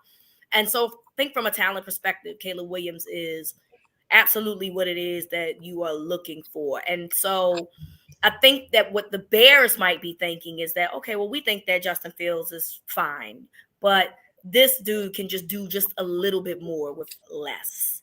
And that's probably why they'd be more inclined to bring in Caleb Williams and then trade, Justin Fields where he needs to go, right? I love the way that Justin Fields plays. I mean, at times, he got his Josh Allen in him. Don't get it twisted, right? Like, he do some shit. Oh, You yes, be like, he does. Yes, he you does. be like, well, what was that? I'll be yelling like, "What the fuck are you doing?" Right? Like, You'll be like, well, what's going on? But you know what, though? I think that it's a fair assessment for us to say that the reason why he's like that is because he has to overcompensate for how bad that defense was at USC. Because I probably could have had my son team out there playing offense so they wouldn't have stopped them. And my son, when his 13 and under team, when he went to the little national championship, they can't stop a nosebleed. So it's very possible, right, that he's pressing and over pursuing and overcompensating because he knew he had to put up 48 points at minimum in a game because they're going to give up at least 45, right? Maybe more. So you would like to think that hopefully he don't have PTSD when he gets to the National Football League and feel like he have to do everything, because you don't. And it's not your responsibility too. Like, you literally can now got a GM, and I think that the Bears in a nice position in terms of salary cap. Y'all can go out and get something. Well, you did pay what's his name from the Montez Sweat. Montez Sweat from the Commanders. You did pay him a lot of money, but you can go out and get some more guys on defense. You don't have to overcompensate anymore and make stupid mistakes, because as a rookie, if he does the shit that he did at USC in the league, a lot of that shit gonna be picked. And so he's gonna 100%. You don't want him to learn the hard way, though, right? Yeah. You want him to kind of get into that type of flow. So I hope if he does become a Chicago Bear, I think it'll be fine. I know people think that Caleb, and I already know my friend over there don't love Caleb Williams. So I'm curious to know how you feel about this Caleb Williams potential draft. Because I know you don't love Caleb. I'm not a big Caleb guy. I this weekend I just wanted to stop. I don't care who the quarterback is. I just want to stop the Bears not playing in January. I feel like Caleb is a talent. And this kind of goes back to what you were saying, what we've all been saying. It's about structure. I'm not confident in the Bears structure that Caleb can really go the way he wants. And also this fan base, and I know all fans are crazy, but Chicago Bears fans are a different level of stupid. And I say this on my Bears podcast every damn week. Like, they will tell you things that you see in your own eye that you ain't seeing. And I feel like Caleb is going to have so much pressure. Like, you got the normal number one pick pressure. You're coming to a franchise that is quarterback thirsty. We've never had a great quarterback. The greatest quarterback we've had while there was color TVs is Jay Cutler. And that tells you everything you know. I still got PTSD from watching Jay Cutler interceptions. They come at the worst time. So he got Jay Cutler in him too. And that's my fear. I'm out here. I live out here in LA. I watched every quarter of USC football this year with him in there. And this is a Laker town. This is a Dodger town. They love SC. Don't get me wrong. They love SC. But the scrutiny that he got here is going to be nothing. It's going to be nothing. I can see that first pick that Jair Alexander takes is probably going to be on Sunday Night Football because the NFL loves putting us out on in front of the company. And the scrutiny that's going to come. So more than anything, I hope he's mentally strong because he's stepping into a world he has no idea of what it's going to be. But Rita, we appreciate you for joining us. We definitely want to have you back on if the Ravens do make the Super Bowl. I'm rooting for that to happen. I want Roquan to get one. I want Roquan to get one. I'm very happy for. And also, and John Harbaugh is one of my favorite coaches. I feel like he doesn't get the credit that he deserves, especially with tailoring the team around Lamar. So definitely want to have you back on Super Bowl week if you guys do make it. Let everybody know where they can get in tune with you, where they can follow you, and everything you got going on. So thank you all for having me. And hey, Courtney girl. Hi. So I get an opportunity to say hey. That's my baseball girl right there. We're locked in. So at the NFL Chick, Instagram, Twitter, whatever. Gridiron Gals as well. That's my best friend Chels and I. We do a podcast. And then I'm on 105.7 The Fan every Wednesday night. From 6 to 9 p.m. Although this week I'll be on Thursday from 6 to 9, but usually every Wednesday. And then when the season ends, it'll be every Wednesday and Sunday. We'll be on from 1 to 4 on Sundays and then 6 to 9 on Wednesdays. So check me out if you can. Thanks y'all for having me. No doubt. Definitely good to talk to you. We will get back in tune with you soon. All right, guys. Talk to you soon. No doubt.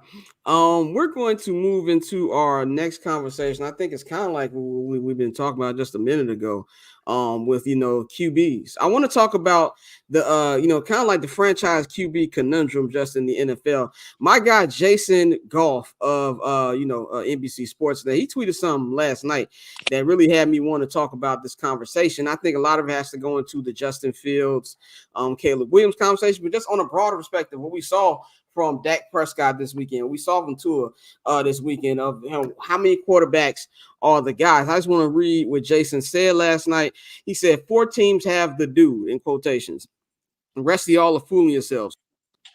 Coach and play accordingly until you develop the dude.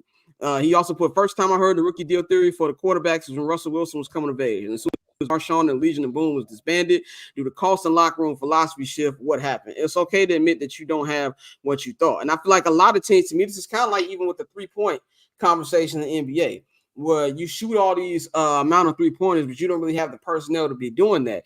I want to go, Courtney, I want to go to you first. What's just your opinion on how quarterbacks are judged? And should, coaching be developed more about, okay, we know that he's probably not that guy, so we're going to still, tailor the game around him. What do you think about how, should there be a way to be changed? Should we go back to signing the veteran and sitting these young guys? What do you feel about that conversation? I don't really know if I have the strongest thoughts on this, mainly because I don't think that the quarterback position will ever get to a point where it's kind of like the running back. Like running backs aren't getting paid anymore, right? No. That's not going to happen with the quarterback. But we're seeing now that with this season, especially because of how many starting quarterbacks got hurt and how many of the incidents of the next guy up did kind of, for at least, it was a flash in the pan. Think like Tommy DeVito, Jake Browning. It was a flash in the pan for sure, but they stepped in and they filled in the role relatively well, so giving these guys big contracts, I feel like to a degree it might get harder and harder to justify it, but I don't know, man. We see that the Packers have a pretty solid formula going for them right now, where they always kind of have the next man just chilling in the rafters. What a luxury that is. And that's honestly what it is. It's a luxury. I wish other teams, including my own, could learn something from that. But even you had a Hall of Fame quarterback for a decade. I would kill just to have somebody like whoever. Mikey, I'm gonna go to you next, brother. We had this conversation every goddamn day. I feel like, what do you feel about how we view quarterbacks in today's era, pretty much? I mean, it's how we view music. It's how we view movies. It's how we view everything. It's a microwave society. it goes back to your brother's point. There's no patience.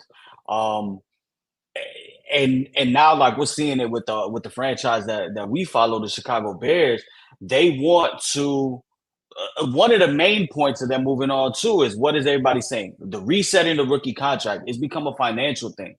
And if you just look around the league, there aren't many good starting quarterbacks, let alone many good starting quarterbacks that will allow a rookie quarterback to come in and sit for a year or two and by that time and develop. You know what I'm saying? Like, you got to think about it. Like, yes, they drafted Jordan Love. The Packers drafted Jordan Love.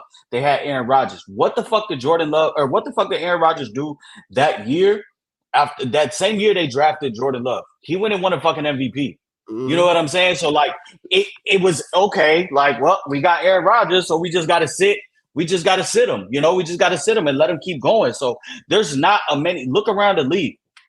Steelers, a team that's in the playoffs right now, they're playing with a backup.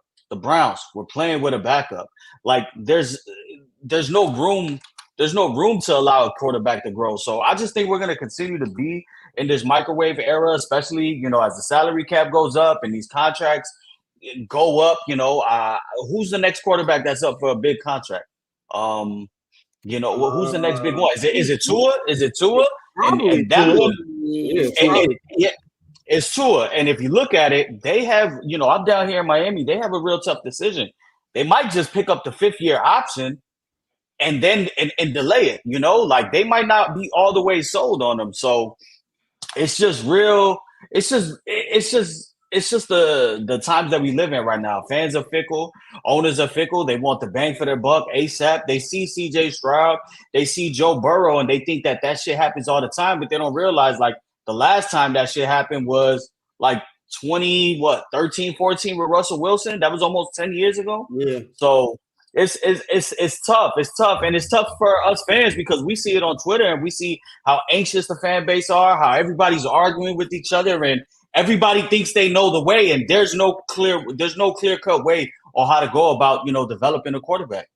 I want to say Mikey, this. hold on real quick. I want to respond to that real quick. Part of that is the part of the reason of that is because of how the contracts are made in the first place. See, if this was, you know, before the rookie scale contract, then you'll probably see teams stay with quarterbacks longer because you've paid them that money and you'll mess up your salary cap. Like, let's look, for example, you know, not Matt Stafford, excuse me, Sam Bradford, because I think Sam Bradford was the last quarterback before the rookie scale. Once the rookie scale happened, you only got like 3 or 4 years to say that this is the kid for you, especially when you have a team like the Eagles who ended up winning a Super Bowl before you really had to throw out big money for your quarterback. So with this rookie scale thing, I know it made some of the vets happy that you were not paying a quarterback an absorbent amount of money, because imagine if that was still going on, you will see quarterbacks coming out the gate getting the Deshaun Watson, Joe Burrow type deal currently right now.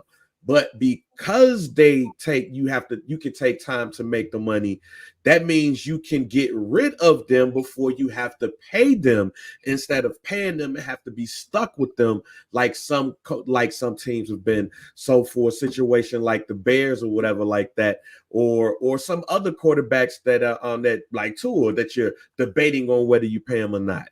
The reason why these are going on because they're not getting their money. So now you're not taking the time to develop them.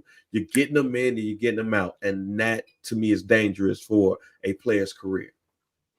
I want to answer this this question we got in the not question, but it's comment in the chat. It says Green Bay QB praise is overrated as well. All the QBs been so good. Great, they won 2 rings in 40 years, man. I swear. Okay, this is one thing Bears fans got to stop. Because I know this is a Bears fan. Like, because first of all, I would sell my firstborn I haven't had yet for 2 championships in 40 years. Just give me one. We gotta stop with this shit. It's like saying, well, oh, Jordan Love be completing easy passes. Nigga, how many times Bears quarterbacks complete easy passes? They don't.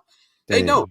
They yes, have they only had 2 championships? He said, I do not like the Bears. Okay, well, I'm thankful that you're good, but I don't understand that.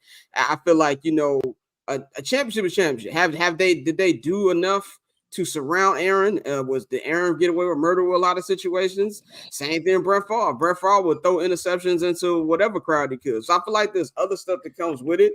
But I'm not going to poo-poo on them getting, 2 Hall of Fame quarterbacks. Like they're whatever we feel about Aaron Rodgers, he's a top 5 greatest quarterback of all time. Like if we take away all personal feelings I have for him, so yeah, he is great. Brett Favre should be in prison right now, but he's a great quarterback. You know what I'm saying? So I'm not gonna, just poo-poo on that, But no matter Scott, how much I do hate for him. But go ahead, hey, man. Scott, man, it goes back to what I said about that rookie scale. Now things have to go faster in order to get that. I think any team in the NFL would kill for the setup that the Green Bay Packers had, because it shows stability. It's the same that same stat is similar to the Pittsburgh Steelers only having 3 coaches since like 1969. It shows stability. Yeah, you want to win more, but the fact that you got 2 out of all those is still great, because it's hard to win a title in the NFL. But because you have to win fast now, and that's what matters to most fans. And at the end of the day, there's gonna be 31 fan bases, 31 franchises that are upset at the end of the year. Only 1 year wins. You just want as many cracks at the championship as you can get. So how Bang said, stability at the quarterback position is the number 1 position in all of pro sports. So you get that, then it's easier to kind of shape your team around. Dante, what's your take on how we look at quarterbacks today? I mean, it's fucked up, because you can't sit here and say that this is one of the ultimate team sports and then put all the praise and all the blame on one guy. And that's what we see happen far too often with quarterbacks. They get all the praise when the team is doing great. They get all the hate when somebody's losing. But at the end of the day, I feel like these teams also don't put in the teams that struggle to have consistency at the quarterback position. They struggle to develop quarterbacks. We talk about Green Bay. Like you said, they've drafted their new quarterback while they've had an MVP on the roster twice now. We've seen it twice. And also, this is another reason why you got to really tip your cap to LaFleur, because, he was trying to get off of Aaron Rodgers. He was like, yo, no, I know what I'm doing. I can call plays. And one of the detriments, like I just said, about a quarterback getting all the praise, it makes you forget, like, this is a team thing. Like, there's a lot going on. There are a lot of moving parts in order for this to work. And so the Packers, you got LaFleur, he sat there for 3 or 4 seasons, however long it was, and he just coached up Jordan Fields. But when you have egos that get involved, when you have coaches who, I didn't draft this guy, so he's not my guy, then that is a detriment to the quarterback. And so you have situations where that's often the case, like with the Bears. Like, we've seen this shit 3 times in a row now, where you tie quarterback to a coach that, the seat may be hot. I know obviously we don't think Fluce's seat is hot as other people think, but God forbid they do flame out this year and then you get rid of Fluce, then what? Now you're back doing the same shit again. So with this position, bro, for me, it makes no sense to not load your team up first and then get a quarterback. I know a lot of people say you shouldn't do it like that, but when you look at the way you want, to JR's point, the way you want your quarterback to succeed out the gate now, I can't bring you to a team that got 7, 8 holes on it. I got to bring you to a team that, look at Philly. They bring in Jalen Hurts. You already had the receivers. You have to surround them with talent so that when they are inconsistent, when they don't do everything that you want them to do, you can overcompensate for it with the rest of your team, because we got other people that are strong in other areas that's going to keep us going. So it's really crazy to see now. But the money does have a major part to it. JR hit the nail on the head with that, because that changes every conversation. Like, if I give you 180 out the gate, then people might say, all right, well, let's sit there and let's make sure his development is right. So when we put him out on the field, he don't make a fool out of himself. Whereas now is, hey, bro, you making $9 million a year. I done put this money in other areas. Go out there and make it shake. Like, we're going to let you take your lumps out the gate. But no, I think the Packers have the formula. I think that is the right formula. It's always been the right formula. And unless you have a system in place where you can bring in a rookie quarterback and have everything there to allow him to succeed, then they should be sitting these dudes down for like at least a year and letting them learn the offense. We talk about how hard offense is in the NFL.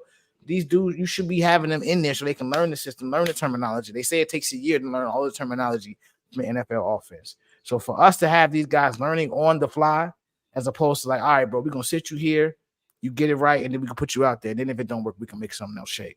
It's a tricky situation, and it's not gonna change anytime soon as long as the contracts are structured the way that they structure. I want to answer this question real quick. Shout out to Dirt McGirt in the chat. He says, now with that being said, what's to be said about these QBs and franchises who have great records every year but can't win, i.e. Dallas and Green Bay? At what point does winning it all actually matter? I mean, that's a good question. I think all that has to go back to what we've been saying: front offices, supporting staffs, coaching. You can give blame. This is actually a good segue into our wild card conversations we'll have in the last 25 minutes before we wrap this up. It's a lot of things that go into winning in the NFL. And also the NFL is not like the NBA or Major League Baseball, NHL, where you get multiple cracks at the apple. It's win and get in, one and done. I mean, we had a team that was as well coached up as ever, a team that you can argue, even though they lost the Super Bowl, is probably the greatest team ever assembled, and that is the 2007 New England Patriots. To this day, I have never seen an offense that electric, and that includes these Patrick Mahomes offenses. Tom Brady and Randy Moss. I can still see that first touchdown, the Brady to Moss over Darrelle Revis. It was just a different kind of show, but because it's a one-game thing, sometimes another team just gets the best of you. Now, Dallas, I feel like just needs to rebuild the whole thing, and some quarterbacks just aren't that guy, and Dak isn't that guy. Dak is a very talented. Mike, we had this conversation before about, is Justin Fields a win of because of guy, or is he you need everything around him guy?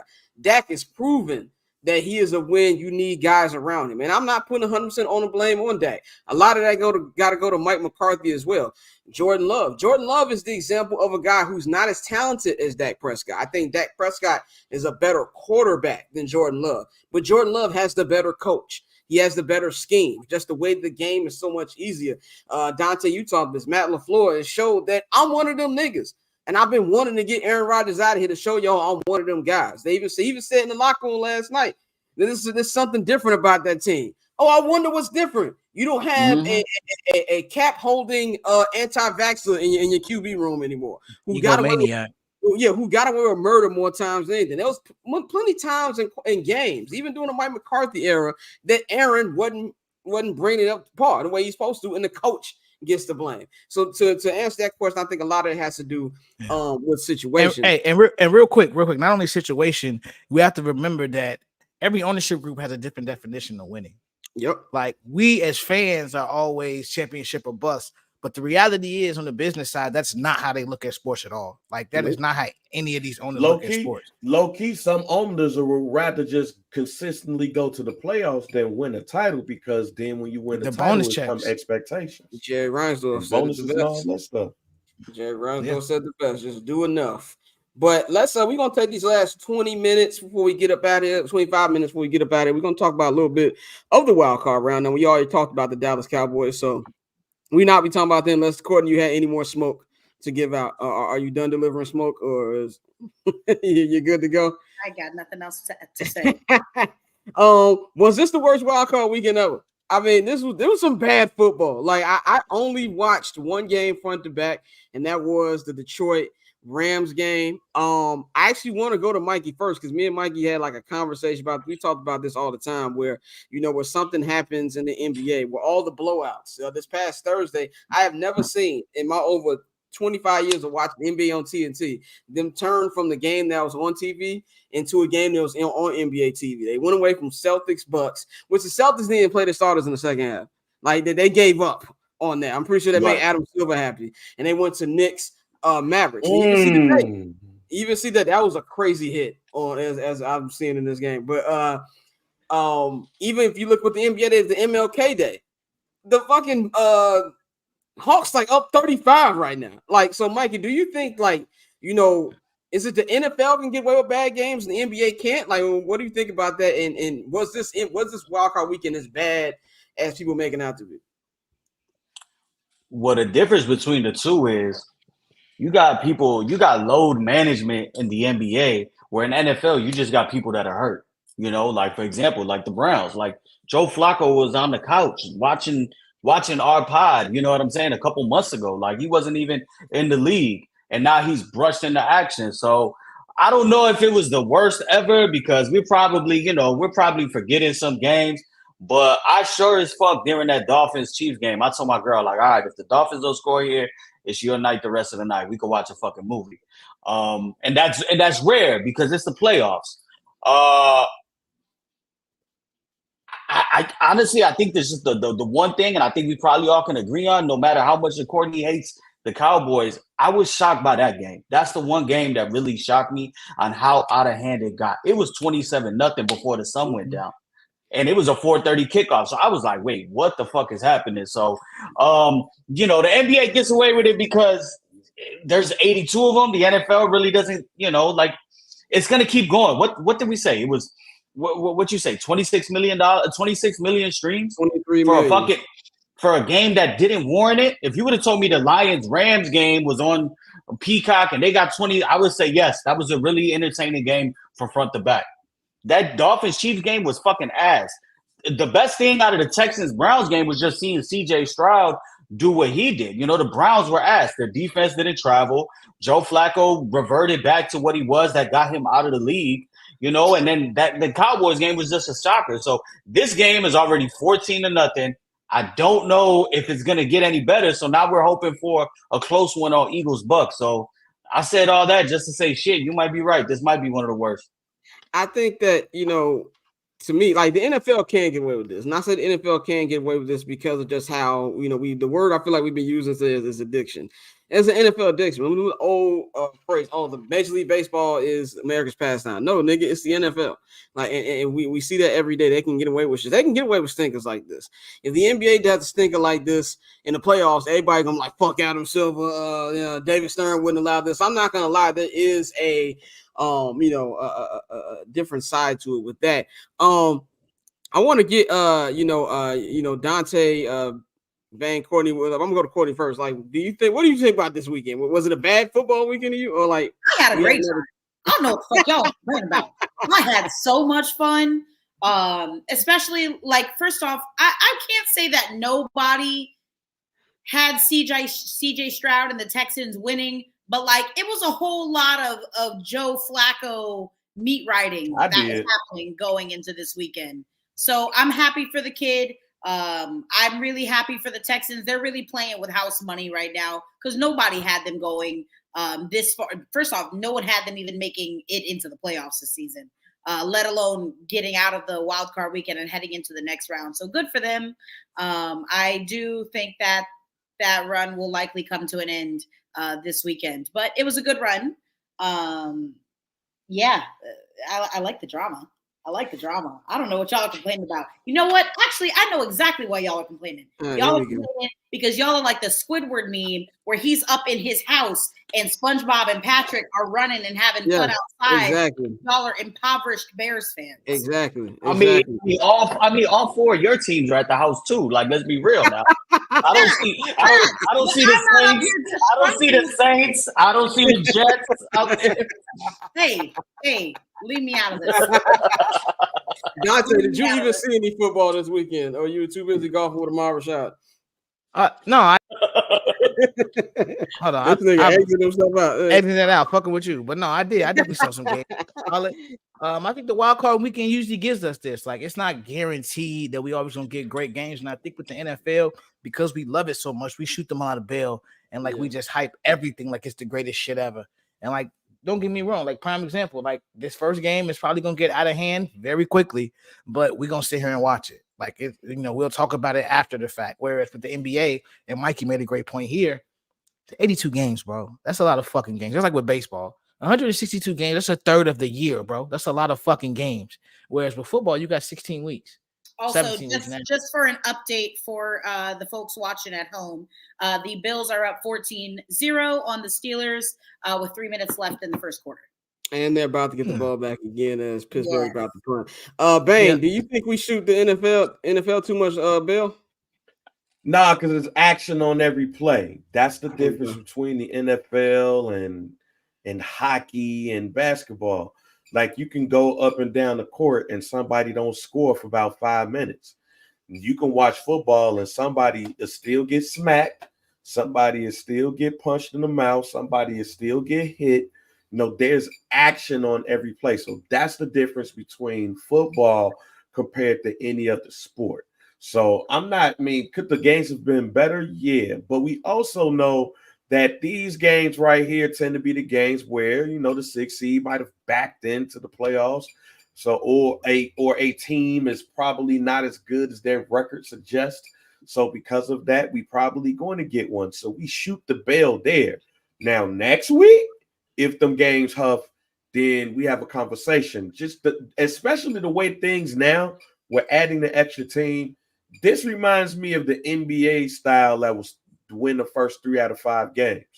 And how sometimes those went quick or they wasn't as good as they used to. But then when you get to the semifinals and the finals, then it's lit. So that's my thought. I feel like, if we look at, these next couple games, I kind of want to talk about the Miami Dolphins real quick. And Mike, you can tell us more because you live in Miami. Who deserves more to blame this week? Because I feel like anybody who's paid attention to the Dolphins this season, especially these last couple of weeks, we saw this shit coming. There was no part of me, no matter how much the Chiefs were struggling, that I actually think that Tua and them was going to come into Arrowhead in that crazy weather and win this football game. Who's more to blame here? Is it Tua? Is it a Mike McDaniel? Mikey, what's your opinion? And really, what are they saying in Miami? What is Streets Miami saying right now? Well, let's go back to what we were saying in October and early November. We were talking about were the Dolphins just bum killers. So are we really shocked, that the Dolphins really showed us who they were the whole time? If they can't run the ball, then all that motion and shit, it does nothing. It does nothing, especially in those elements. Now, I got people hitting my phone talking about, are you guys going to let Justin Fields, go? Like, maybe he can be a Dolphin. And it's just so funny to me how everybody wants to shit on Justin Fields when he's a Bear, but now they want him on their franchise. So, I'll just say this. If Justin Fields was somehow to end up on the Dolphins, there's that is ridiculous with the amount of speed on that real field. Quick, but real quick, yeah, Mikey, because I agree with you, and I know y'all said he was talking out his ass, but Mel Kiper mentioned the Dolphins as one of those teams that would be interested in Justin Fields. But go ahead. Oh no, that would be that would be something that's fucking lights out, to be honest. Because you got to look at it. I don't think they believe that Tua is the long-term answer at quarterback. Obviously, there's durability concerns.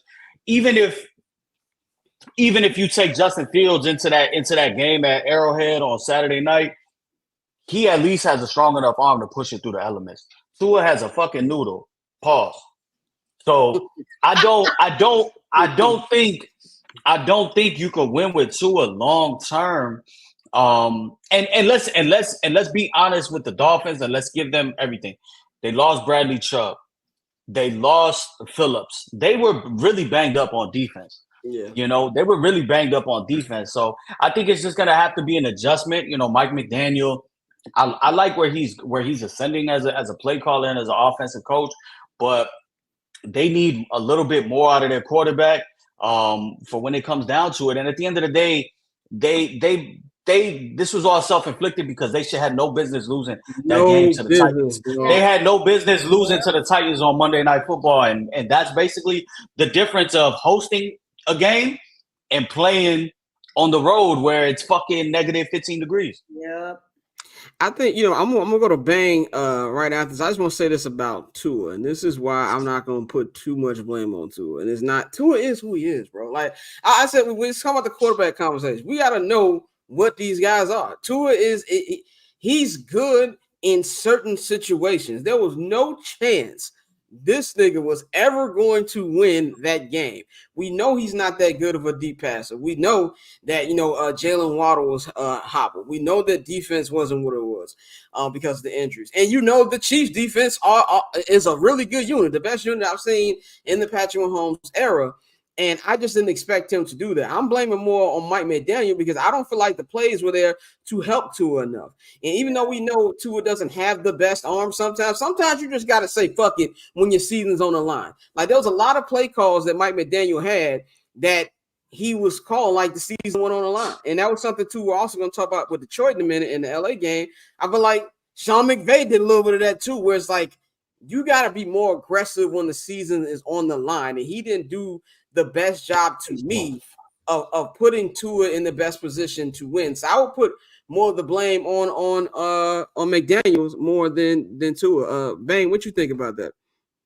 I don't know, but these motherfuckers better not have fumbled again. Why do you have money on the Steelers?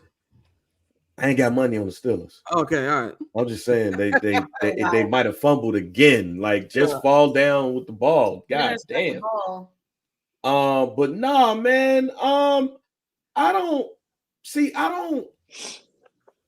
know. And the reason why I say I don't know is because it's one of those situations, just like with Justin Fields. I think Tua is a capable quarterback. And there's some things that you just need to do in order to make sure that your quarterback is good. But I also believe that they had not one goddamn chance to win in Kansas City with that weather. They are a warm climate team. So I don't want to overthink this game right here because the elements, like if this happened in Miami, or if the weather was nice, I think it's a different conversation. With that being said, Mikey just threw me all the way off. I mean, not Mikey, excuse me. Dante just threw me all the way off with that Justin Fields to, Miami should look at Justin Fields shit. The reason why it throws me all the way off because, they make you believe that anybody in the Miami organization, including Kyle Shanahan, did not want to touch Justin Fields when he was available to get picked instead of Trey Lance. But now more than Niners.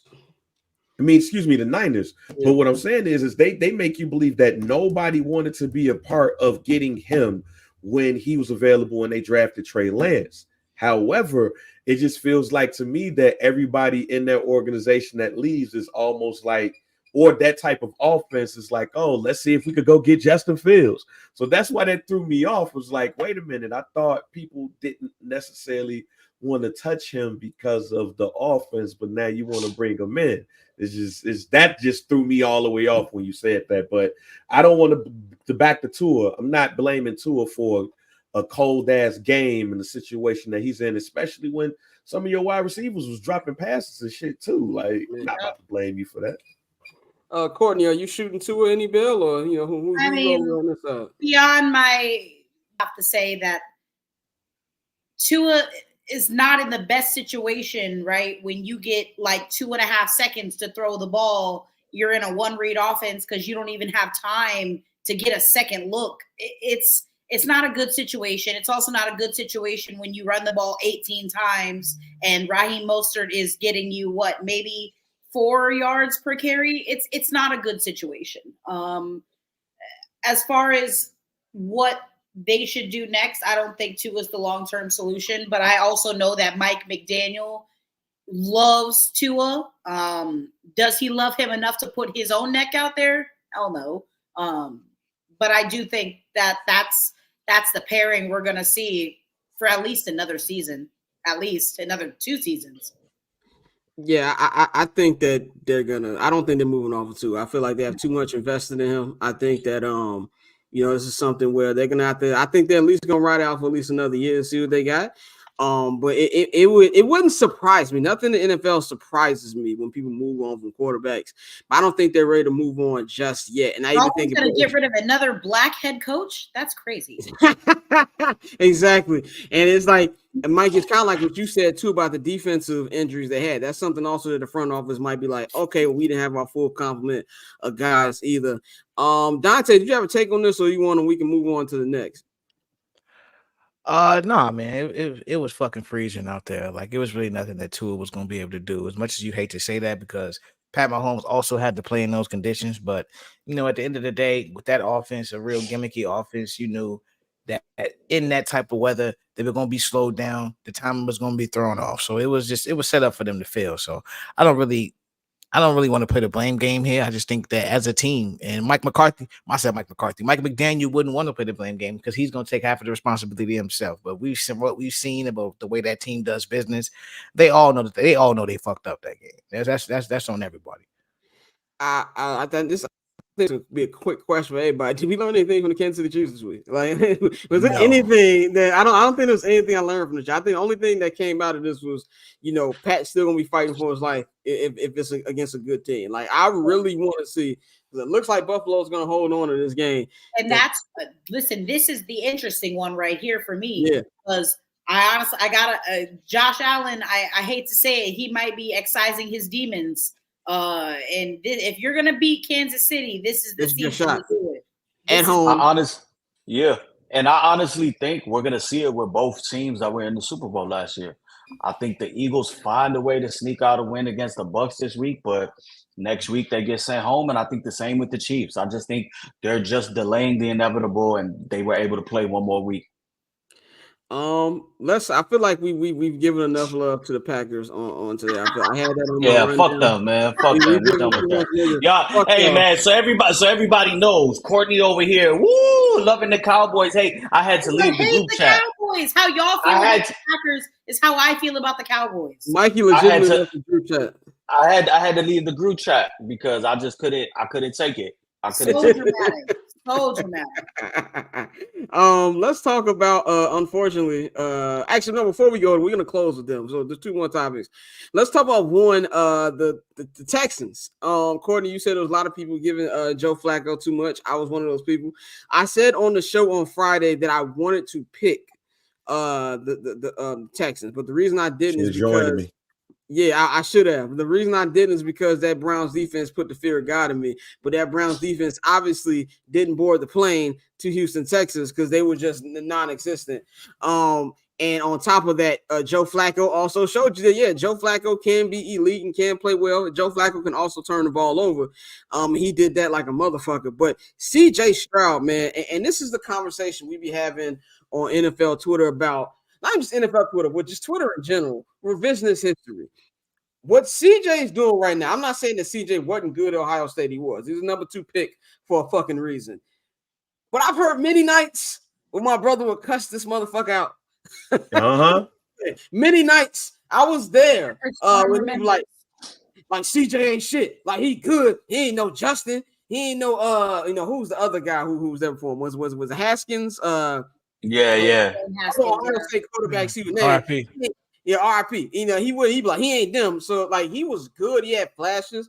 I think his best performance was in that game. I think it was against Georgia last year. And I feel like from there he's taken off. But there's too many people out there acting like everybody was just on the CJ Stroud train. No, a year ago, motherfucker was on TV. And look at me, I'm gonna go to solo mode here. Look at me when I tell you this. There's people up there calling Bryce Young the football Steph Curry.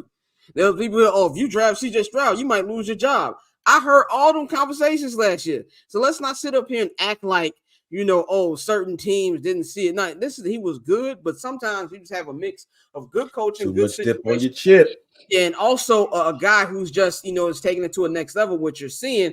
And you add to what you're seeing with the D'Amico Ryans, their offensive coordinator has been drawing up good plays for them. And the defense has been coming together. Will Anderson has had a very, I feel like, low-key season. I didn't even know he had 7 sacks till 2 weeks ago and already had the Texans record. And that's saying a lot when you have, guys like, J.J. Watt and guys like Jadeveon Clowney who were in that organization before.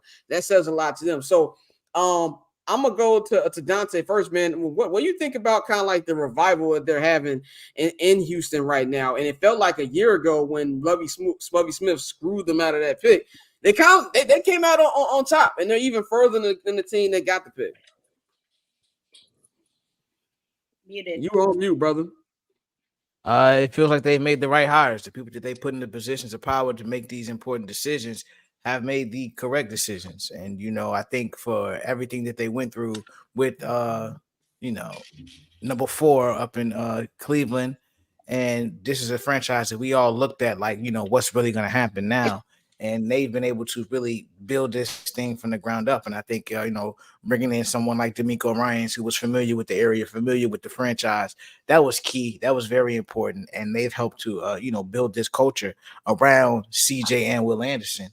And so I love what I'm seeing. It's funny. Since the Texans were created, they had the same amount of, I think they had one more playoff win in the Dallas Cowboys. It's like 5-4, some shit like that. Yeah. So, that's really interesting. But CJ Stroud, man, like you said, we all thought he was gonna be good, but nobody felt like that Carolina made the wrong move by not taking Bryce.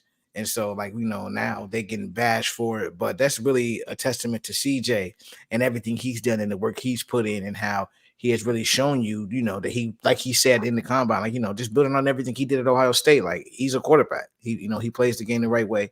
Love everything you see from him. And I think the sky's really the limit with that franchise. And, much like the Bears, they set themselves up for the future with the trades they made and, having 2 first-round picks in this year's draft. And I think they still got some draft capital left over.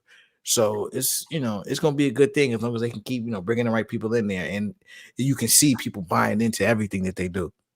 Courtney, I know you hate the other team in Texas, but what do you feel about this team in Texas? Oh, no. Listen, I am all aboard the CJ Stroud train. Number 7 has my full unabashed support. I am a little disappointed that I went to that first Browns-Texans matchup and I didn't get to say, well, I mean, listen, it's not like that one was a much better game. Right. I am disappointed I didn't get to see number 7 in the flesh, though. But no, I'm all about it. I love D'Amico Ryan. I'm here for it. I'm here for it. Mikey, you were one of the people who said the Bears passed on CJ Stroud. Do you still feel the same? And what do you think about this whole little revolution they got out there in Houston? I don't know if they didn't pass on him because, let's be real, like what you said, everybody was going to take Bryce Young number 1. So CJ Stroud was never on the radar. It's the same as this year.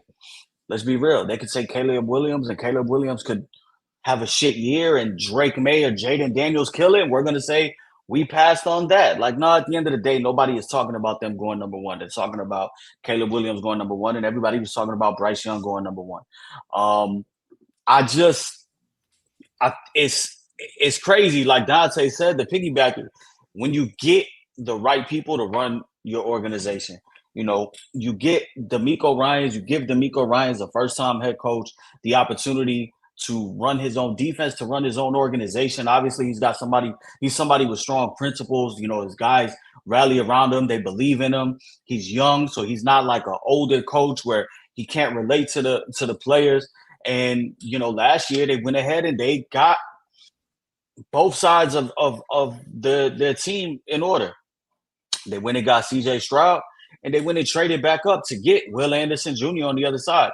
And then in the same draft, in the same night, they asked CJ Stroud, who do you want as wide receiver? Who do you want to run with you for the next couple of years? And he said, I want Tank Dell. And they took his actual fucking advice. Mm-hmm. And I just, that's what you like to see. I don't know how far this run can go, but CJ Stroud is playing amazing. And it's just one of those things where it happens like that. There's going to be a bigger target on their back next year, for them to go ahead and try to keep it up. Now they'll probably be considered favorites to win that division, but that's something that you want. That's what you want. That's what you aspire. And, obviously now the Bears are going into kind of like a similar transition as the Texans. They've decided to keep Eberflus, and now they got to find an offensive coordinator. But this is the year for them with 2 picks in the top 10 to get your quarterback, if that's the decision you choose, and to go ahead and pair him with another playmaker, and and take that person's input and run with it. So shout out to the Texans. I definitely picked them to win, and it's going to be interesting to see them advance. Before I go to Bang, I just want to say this too about CJ Stroud too. When we talk about quarterbacks, great year this year. I'm really interested to see how it's going to be next year. Because we just saw something with Trevor Lawrence. Trevor Lawrence was great his rookie year. Leading the team to the playoffs. Had a shit first half, a historically bad first half against the Chargers, but the Chargers going to charge her, and they came back and won. He put up a good thing together. Then this year, he looks like he doesn't even know the offense he's running. So I want to see what it's going to be like when defenses have an entire spring and summer to game plan for him. But I do think it's definitely great to see that man just come out, and just the throws he's been making it just been crazy.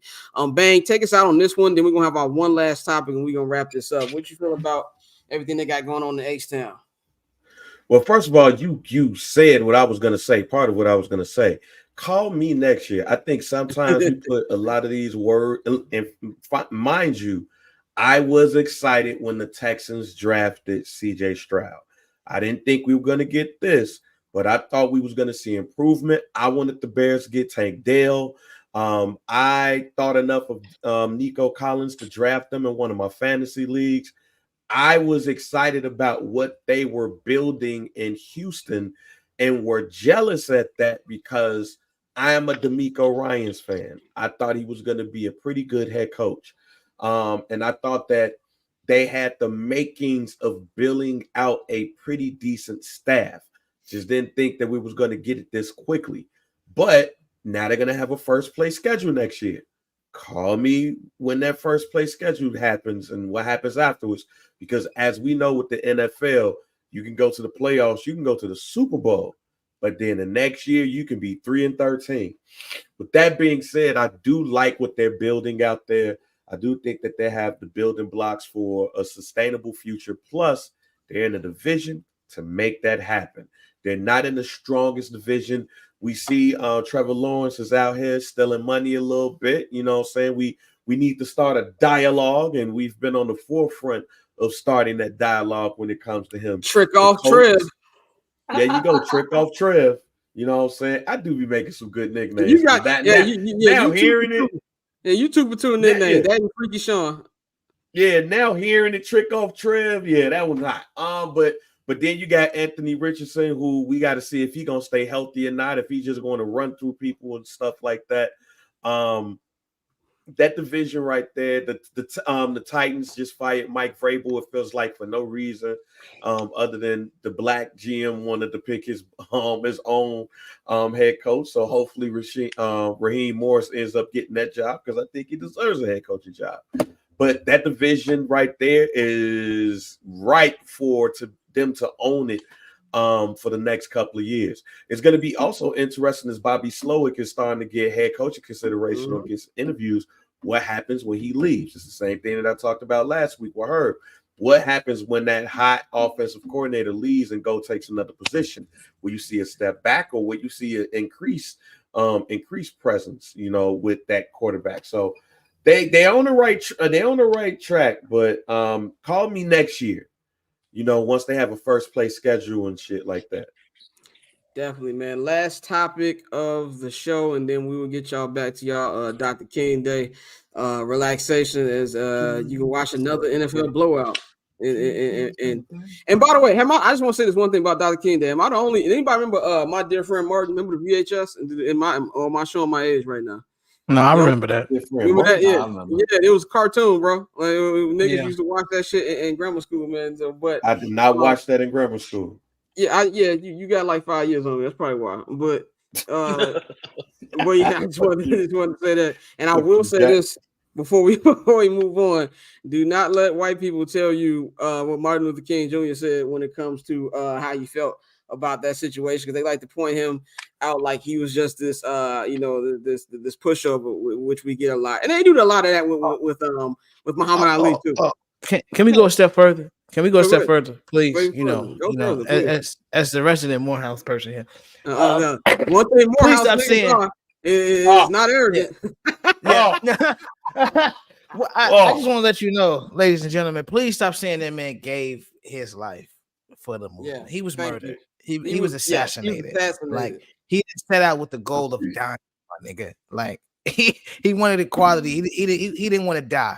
So like, let's stop allowing people to use his name and say like, well, he was just this martyr. No, he was taken from us. That was some bullshit. And so, Scott, back to you. So MLK wasn't like, yo, shoot me, not Jesse, not Ralph Abernathy. Don't even started on Jesse, Mr. No, I said Ralph Abernathy too. Don't shoot them, shoot me. He wasn't like that. Jesse, like, let me get in this photo real quick. Jesse said, let me put the blood on my shirt real quick. Like, we're not going to talk about Jesse. We're not going to talk about Jesse. Don't even get me started on Jesse. Don't even get me started. I just have one question. Yeah. Has anyone asked Jonathan Majors what his thoughts were on the day? As he marched with Coretta and Dr. King with his hoodie in his side. I just want to say, by the way, hoodie in sweatpants, like wrapped up, wouldn't it? That's not even top 5 weirdest things you're gonna see in West Hollywood on a random ass Wednesday. That's you're not gonna see. I said Dante just put the kufi on. Dante's like, as a nigga that went to Morehouse. No, all you niggas, they be pissing with me the off, crew bro. with the whites. No, that shit be pissing me off, bro. They really be trying it, especially on a day like today. They Like, don't do that. Yeah. Don't do that. No, don't do that. And they also be doing that with Muhammad Ali. Y'all didn't like Oh, Muhammad okay. Ali, so you can stop talking. Let's just keep it 100% real. But Yep. let's wrap this up with this last topic, man. We talk about Dr. King. We even talk about Dr. King. We think about the civil rights here. You think about Motown. You think about one of the good things about it. I won't say one of the good. Let me stop. I love Detroit. Let me stop. I love Detroit. Going to Hitsville was one of the best moments I've had in my life out there. That's if you haven't been to Hitsville Motown Museum, I guarantee you need to go to that spot. As somebody who has God, this nigga Bang is losing some money apparently from his reaction. But let's talk about. You'll see the touchdown that just happened. Oh wow! You'll see wow! Right. Oh wow! Oh wow! Right. I'm waiting for this Josh to come Fields. Right that's Josh Fields right there. Why? They want to go home, bro. As my iPad is hella slow right now. Okay, we're 3rd and 8. Here we go. I know this ain't what y'all talking about. Oh, get the fuck out of here. Oh, get nigga. Yeah, them niggas want to go home. Them niggas want to go home. Play. Man. They don't want to play. But as I was trying to give Detroit some love here, I was just saying I love Hitsville. I love Coney Island. I love Sweetwater Rings in Detroit. I fuck with Detroit. We got to talk about them Lions, man. I know Bang don't want to, but we gonna end the show with that. Talking about the Lions. They won last night 24-23 over the Los Angeles Rams. Jared Goff went 22-27, 277 yards passing, 1 touchdown. David Montgomery, man, I'm happy for Demo. Demo 14 carries, 57 yards, 1 touchdown. Jameer Gibbs also put in 25 yards rushing and 1 touchdown. Amon-Ra St. Brown, 110 yards receiving. Josh Reynolds, the former Ram, put in 80 yards also. They really spread the ball around last night. That defense was great. Real good stand on that 3rd and 14 towards the end of the game. I really thought that Sean McVay should have went for it. I was surprised he was conservative. We don't really see Sean McVay be conservative. But on the other side, Matthew Stafford did not have a bad game. 25 of 36, 367 yards, 2 touchdowns. Puka Nacua was set the rookie receiving yard. I don't know if it was rookie receiving record or all-time playoff receiving record, but 9 receptions, 181 yards, and 1 touchdown. Arguably should have been, that was a flag on that last one, but that was a no call from the offsides call they didn't call a couple quarters earlier. My question is this, and this is not even quite, this is a fear of mine.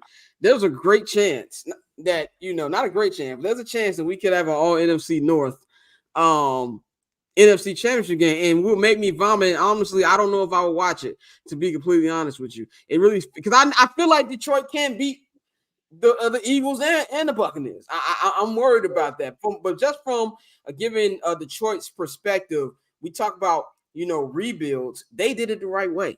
I remember a couple years ago when Man Campbell had that press conference. He was like a Roy head. Like, people even taking him seriously? It's not 1987. What kind of football is that? But they've built this up the way you're supposed to build it up. And now they're in this position right now to have a chance to go to the NFC Championship game for the first time since that Barry Sanders-led team. I got to go to Bang first because he said nobody cared about the Lions. I'm going to go to you first. Taking your hate away from Detroit Lions, what did you see this weekend? About obviously your mind hasn't changed, but what about them that you see that kind of stuck out? Not a goddamn thing. Like, I'm not saying this because of hate either. Not a goddamn thing. They just got an aggressive ass coach, and they went against a team that is just not as good as them. They had pieces like Puka is cold. I did not think that was gonna happen at all. But Matt Stafford got his ass beat that game. I guarantee you that man it had to take some cortisone shots during that game yesterday. Call me this week. Like when they play whoever they gonna play, call me this week. Because I do think that I don't think that they're gonna pass it. Because they head coach got a tendency of thinking he's better than what they are. So he'll fuck it up. He'll mess up a bad head in spades if you let him sometimes. So a game like that and winning it and the excitement they felt for Jared Goff might end up being the shit that fuck them up in the end because they feeling themselves. So Yeah, call me next week. And plus, I don't want to hear about no goddamn Packers versus Lions NFC Championship game. Ain't none of us even think about ever seeing a NFC Championship game that will feature them two teams, let alone the goddamn Lions. So oh man, fuck them. Oh, Courtney is shaking her head as soon as I brought it up. Well, she was just like, it's like she wants me to get to better pastures. Yeah, because this is crazy. Y'all are letting these people live just like rent free, like right here in the old noggin. It's crazy. I'm trying, but what do you think about the Lions' performance this week? I don't think about the NFC North at all. Like, like this is crazy. I haven't thought about the NFC North since like the Pastronaut. Okay, when maybe there was like a little bit of intrigue that like maybe almost all of the teams in that division had like maybe a little something intriguing, but then I don't want to say it, but like there's a certain Chicago-based football team that didn't do what they needed to do against the Packers. So then I just You're not lying. I completely turned that part of my brain off. You're not lying. You're not. We're responsible for a lot of stuff. You see this? What little speck of interest and intrigue that I had for that. First off, I was rooting for you. We were all rooting for you. How dare you?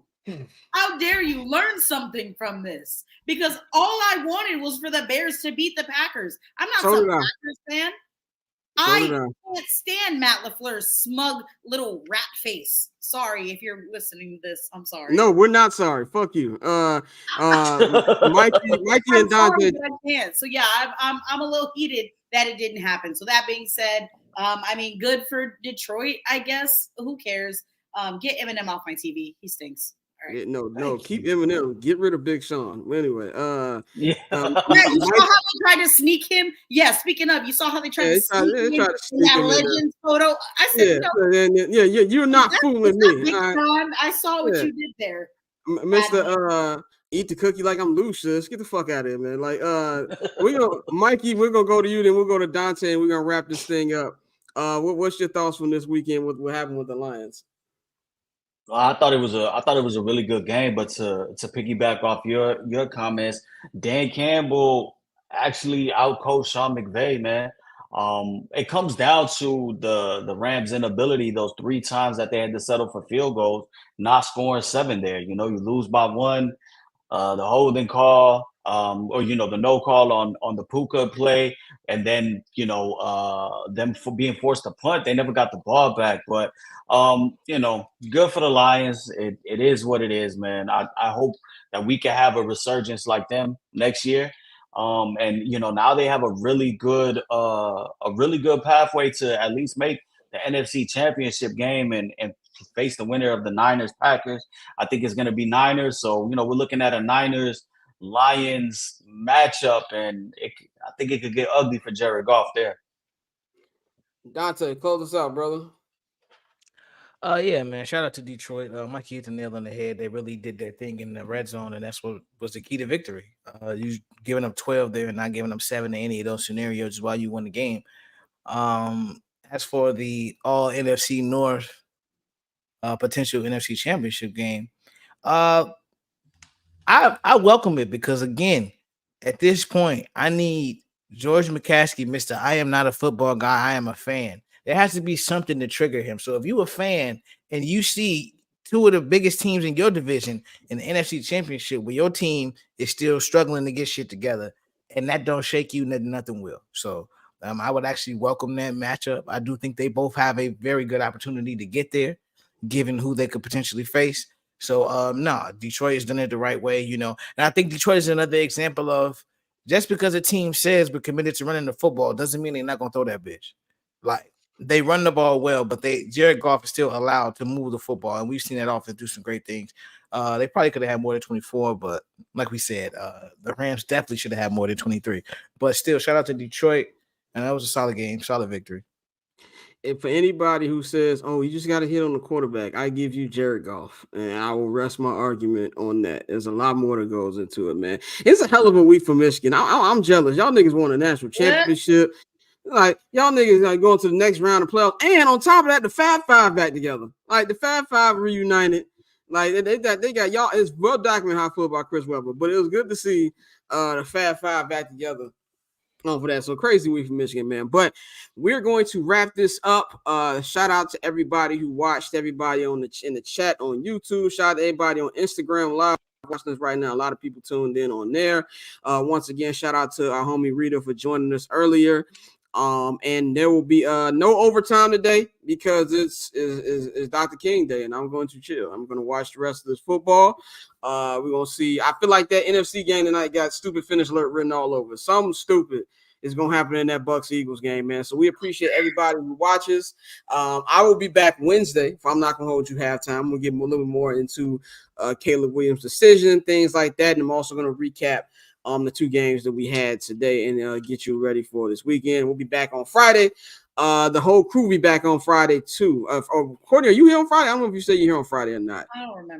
I don't remember. We'll talk about. But I know hockey might be hockeying. I'm not. It might be hockeying. It'll at least be 4 of the 5 here, man. So. No. I'm here. Let's go. Oh yeah, there we go. We got the whole squad back again on Friday. We're getting y'all ready for divisional weekend, man. So y'all know to follow me on Twitter and Instagram at BarberChair Scott. You can follow the BarberChair Network at BarberChairNet. Subscribe to the Patreon, man. Patreon.com/BarberChair Network. And of course, there you can get everything we have.